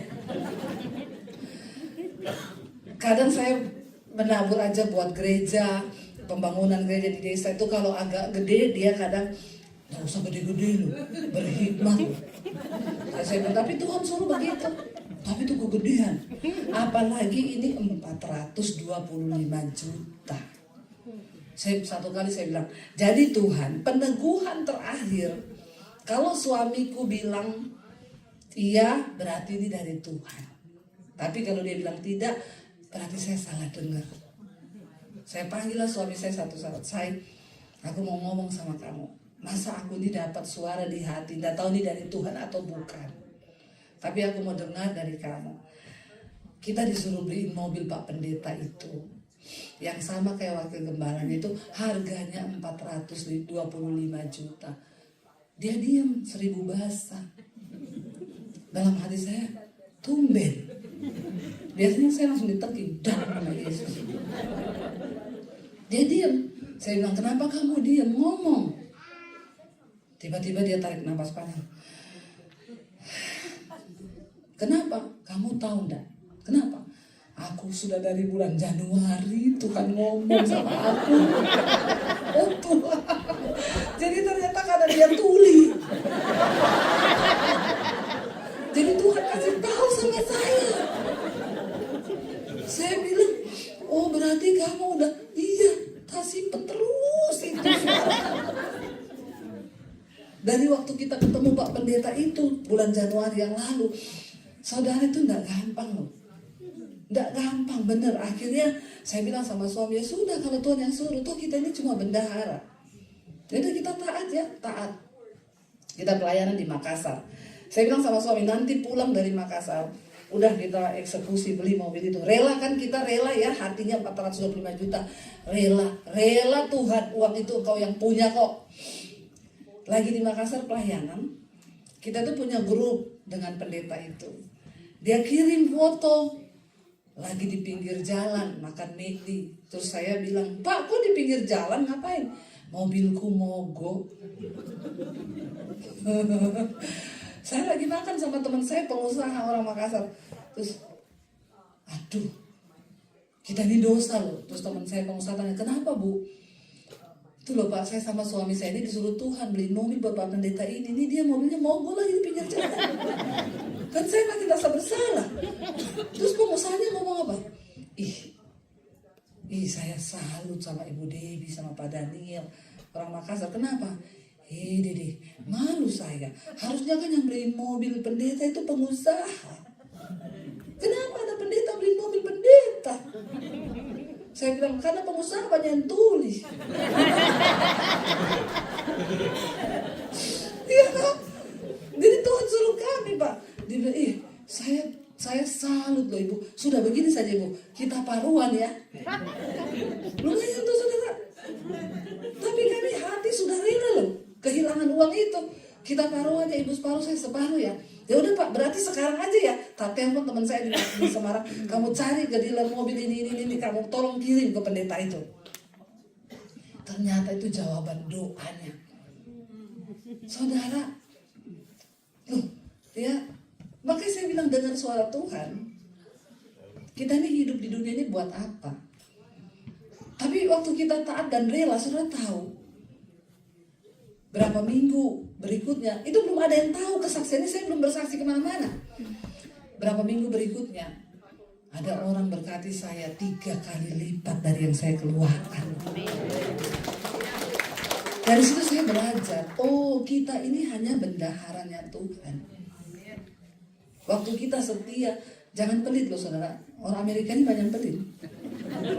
Tapi aku saya ngomong gini, biar tersinggung. Puji Tuhan, kalau tersinggung puji Tuhan, alhamdulillah. Kalau bukan pendeta yang singgung, sopo meneh. Iya kan? Ya, loh, saudara, kita tuh kadang karena kita tidak mengerti sistem kerjanya sorga. Ada begitu banyak kemudahan yang akan Tuhan lakukan di hidup kita yang seringkali tidak terpikir logika. Itu bisa terjadi waktu kita itu juga melakukan firman. Saudara mungkin tidak perlu harus besar meniru apa yang sudah saya lakukan, tapi cobalah mulai taat Tuhan. Aku mau dengar suaramu dong. Perkara-perkara kecil aja. Ya, perkara-perkara yang kecil. Tiba-tiba saudara terbayang mukanya Pak Andi. Ini Pak Andi tidak suruh saya ngomong, ya Pak ya. Kita tidak ada omongan ini dari tadi ya. Jangan sampai pikir itu Pak Andi pasti suruh Bu Dewi ngomong gitu. Tidak, saya nggak tahu. Tiba-tiba dari mimbarnya saya ngomong, ya. Iya loh, tiba-tiba ingat Pak Andi gitu ya. Kirim sate.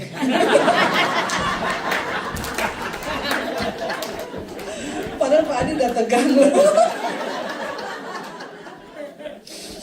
Ya, enggak saudara, tapi belajar.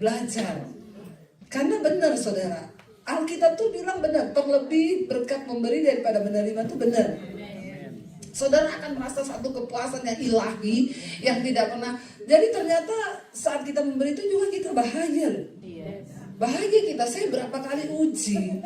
Ya itu tidak bisa dibeli dengan uang perasaan itu saudara. Ya, dan ketika kita bisa dipercaya Tuhan, maka ada banyak pintu-pintu yang akan Tuhan bukakan. Yang itu saya banyak dengar kesaksian orang. Ada yang bersaksi, Bu, saya ngurus green card itu tidak bayar 1 sen pun. Itu kemurahan Tuhan. Hal-hal yang seperti itu.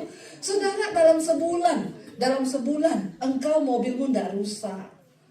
Ya, tidak ada pengeluaran. Tapi orang kalau pelit, ya, nanti anakmu sakit, kau harus ke dokter, nanti ini bocor-bocor kecil itu loh, belalang-belalang pelahap itu loh. Tapi waktu kita setia dengan Tuhan, termasuk dalam hal keuangan, saya nggak tahu kenapa ini belok ke keuangan ya. Ini kok beloknya jauh loh ini.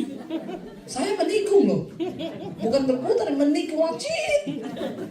Kita ngalir aja ya sama Roh Kudus ya.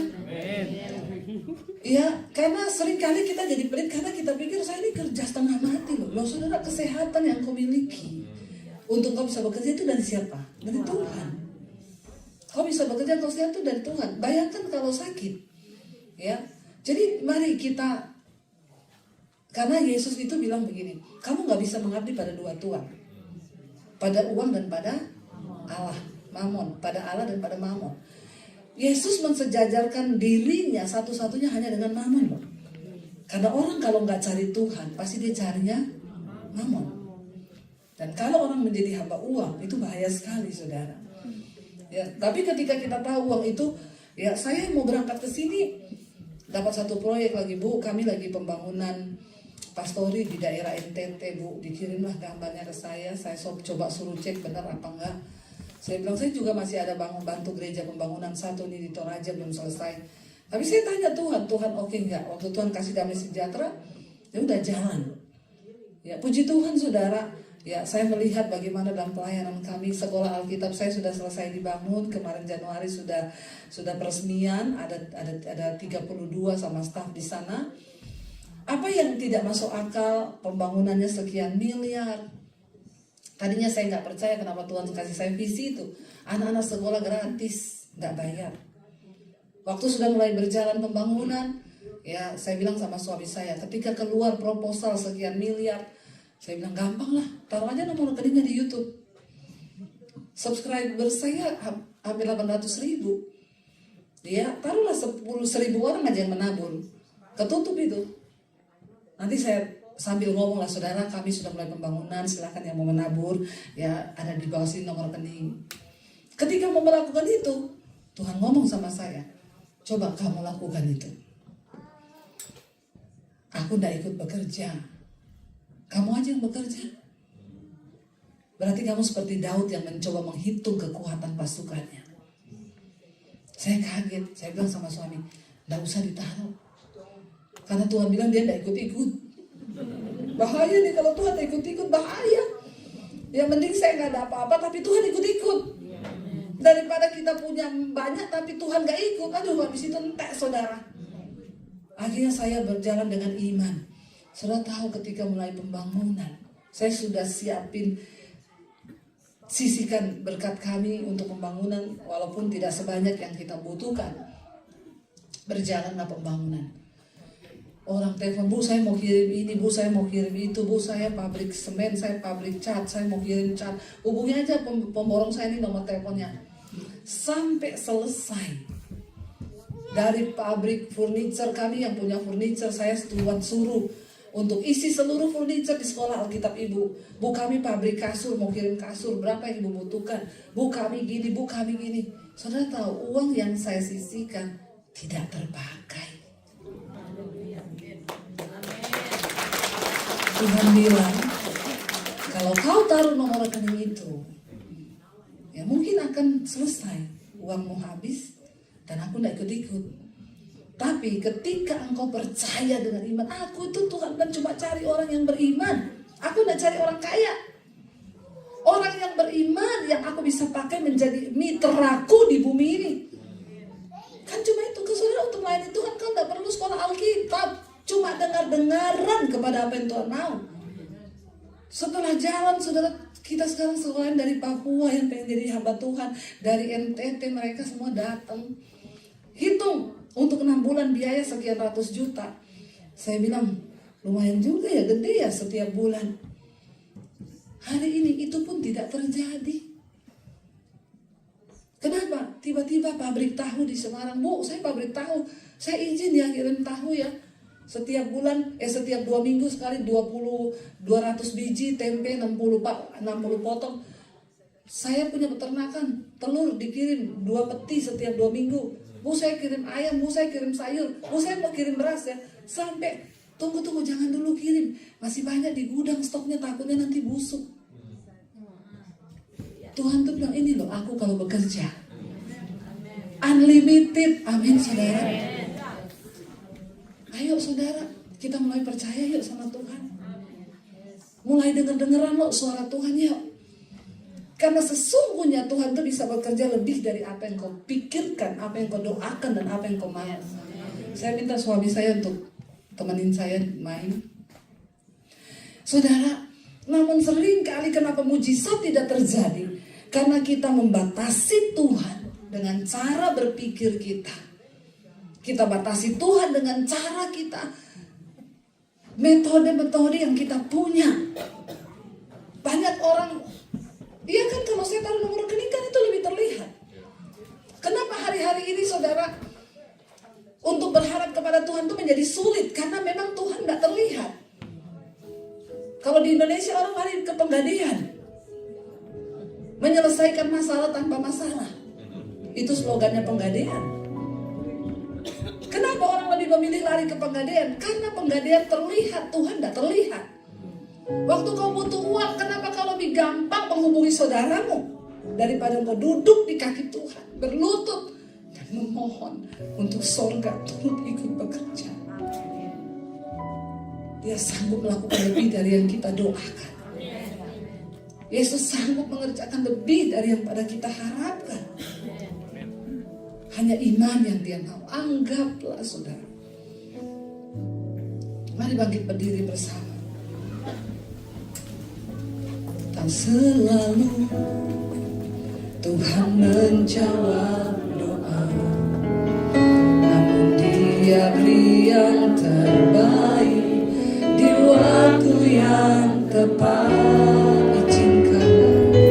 Izinkanlah Tuhan untuk bekerja, yang mustahil menjadi mungkin oleh karena saudara, biar lagu ini kita boleh sungguh-sungguh nyanyikan dari hati dan iman. Lalu Tuhan menjawab doa, namun Dia beri yang terbaik di waktu yang tepat. Mari izinkan Tuhan bekerja di hidup. Amin Tuhan. Yang mustahil menjadi mungkin, dimungkin oleh karena percaya. Yesus mendengar, Yesus mendengar lebih dari yang kuharapkan. Yesus mendengar lebih dari yang kuharapkan. Dengan caranya, Yes Lord, di waktu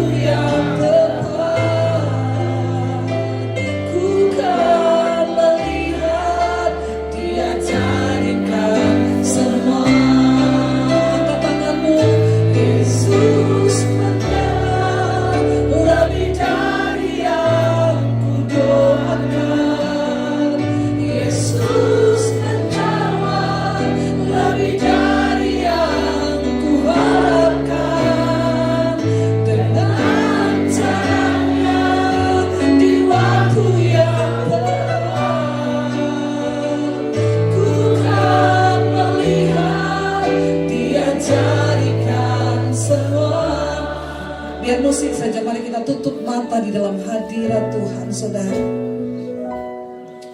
Tidak ada yang Tuhan tidak tahu dari hidup kita.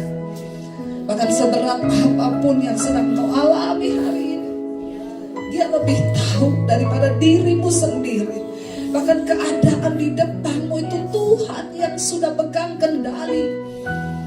Tapi hari ini Tuhan hanya minta, percayalah kepada Dia, saudara, dengan segenap hatimu. Karena firman Tuhan berkata, barang siapa yang sudah berpaling kepada Allah, engkau harus percaya bahwa Allah itu ada. Dan Dia memberi upah bagi orang-orang yang sungguh-sungguh percaya kepada Dia. Mari angkat imanmu hari ini kepada Tuhan. Kami sembah Tuhan,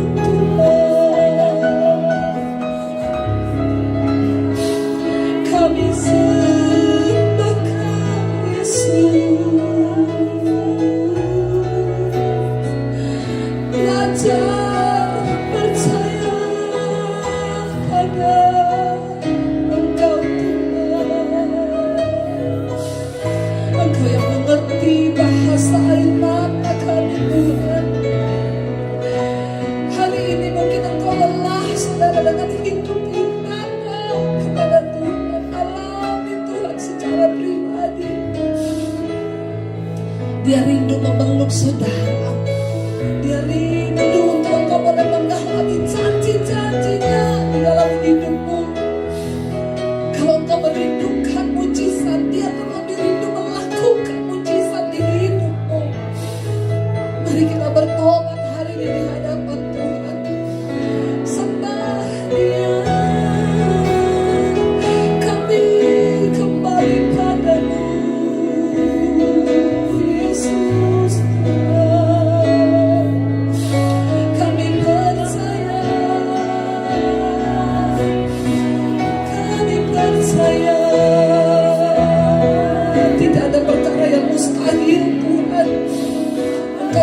melakukan segala perkara di hidup kami. Balik kembali kepada Tuhan, saudara, sembah Dia. Puaskan kami dengan hadirat-Mu Tuhan. Kami percaya, kami percaya Kau Tuhan yang sanggup. Mari harapkan sesuatu dari Tuhan malam ini. Dia Tuhan yang mau mengerjakan sesuatu di hidupmu, saudara. Katakan, bawa kami dalam dimensi-Mu Bapa, bawa kami masuk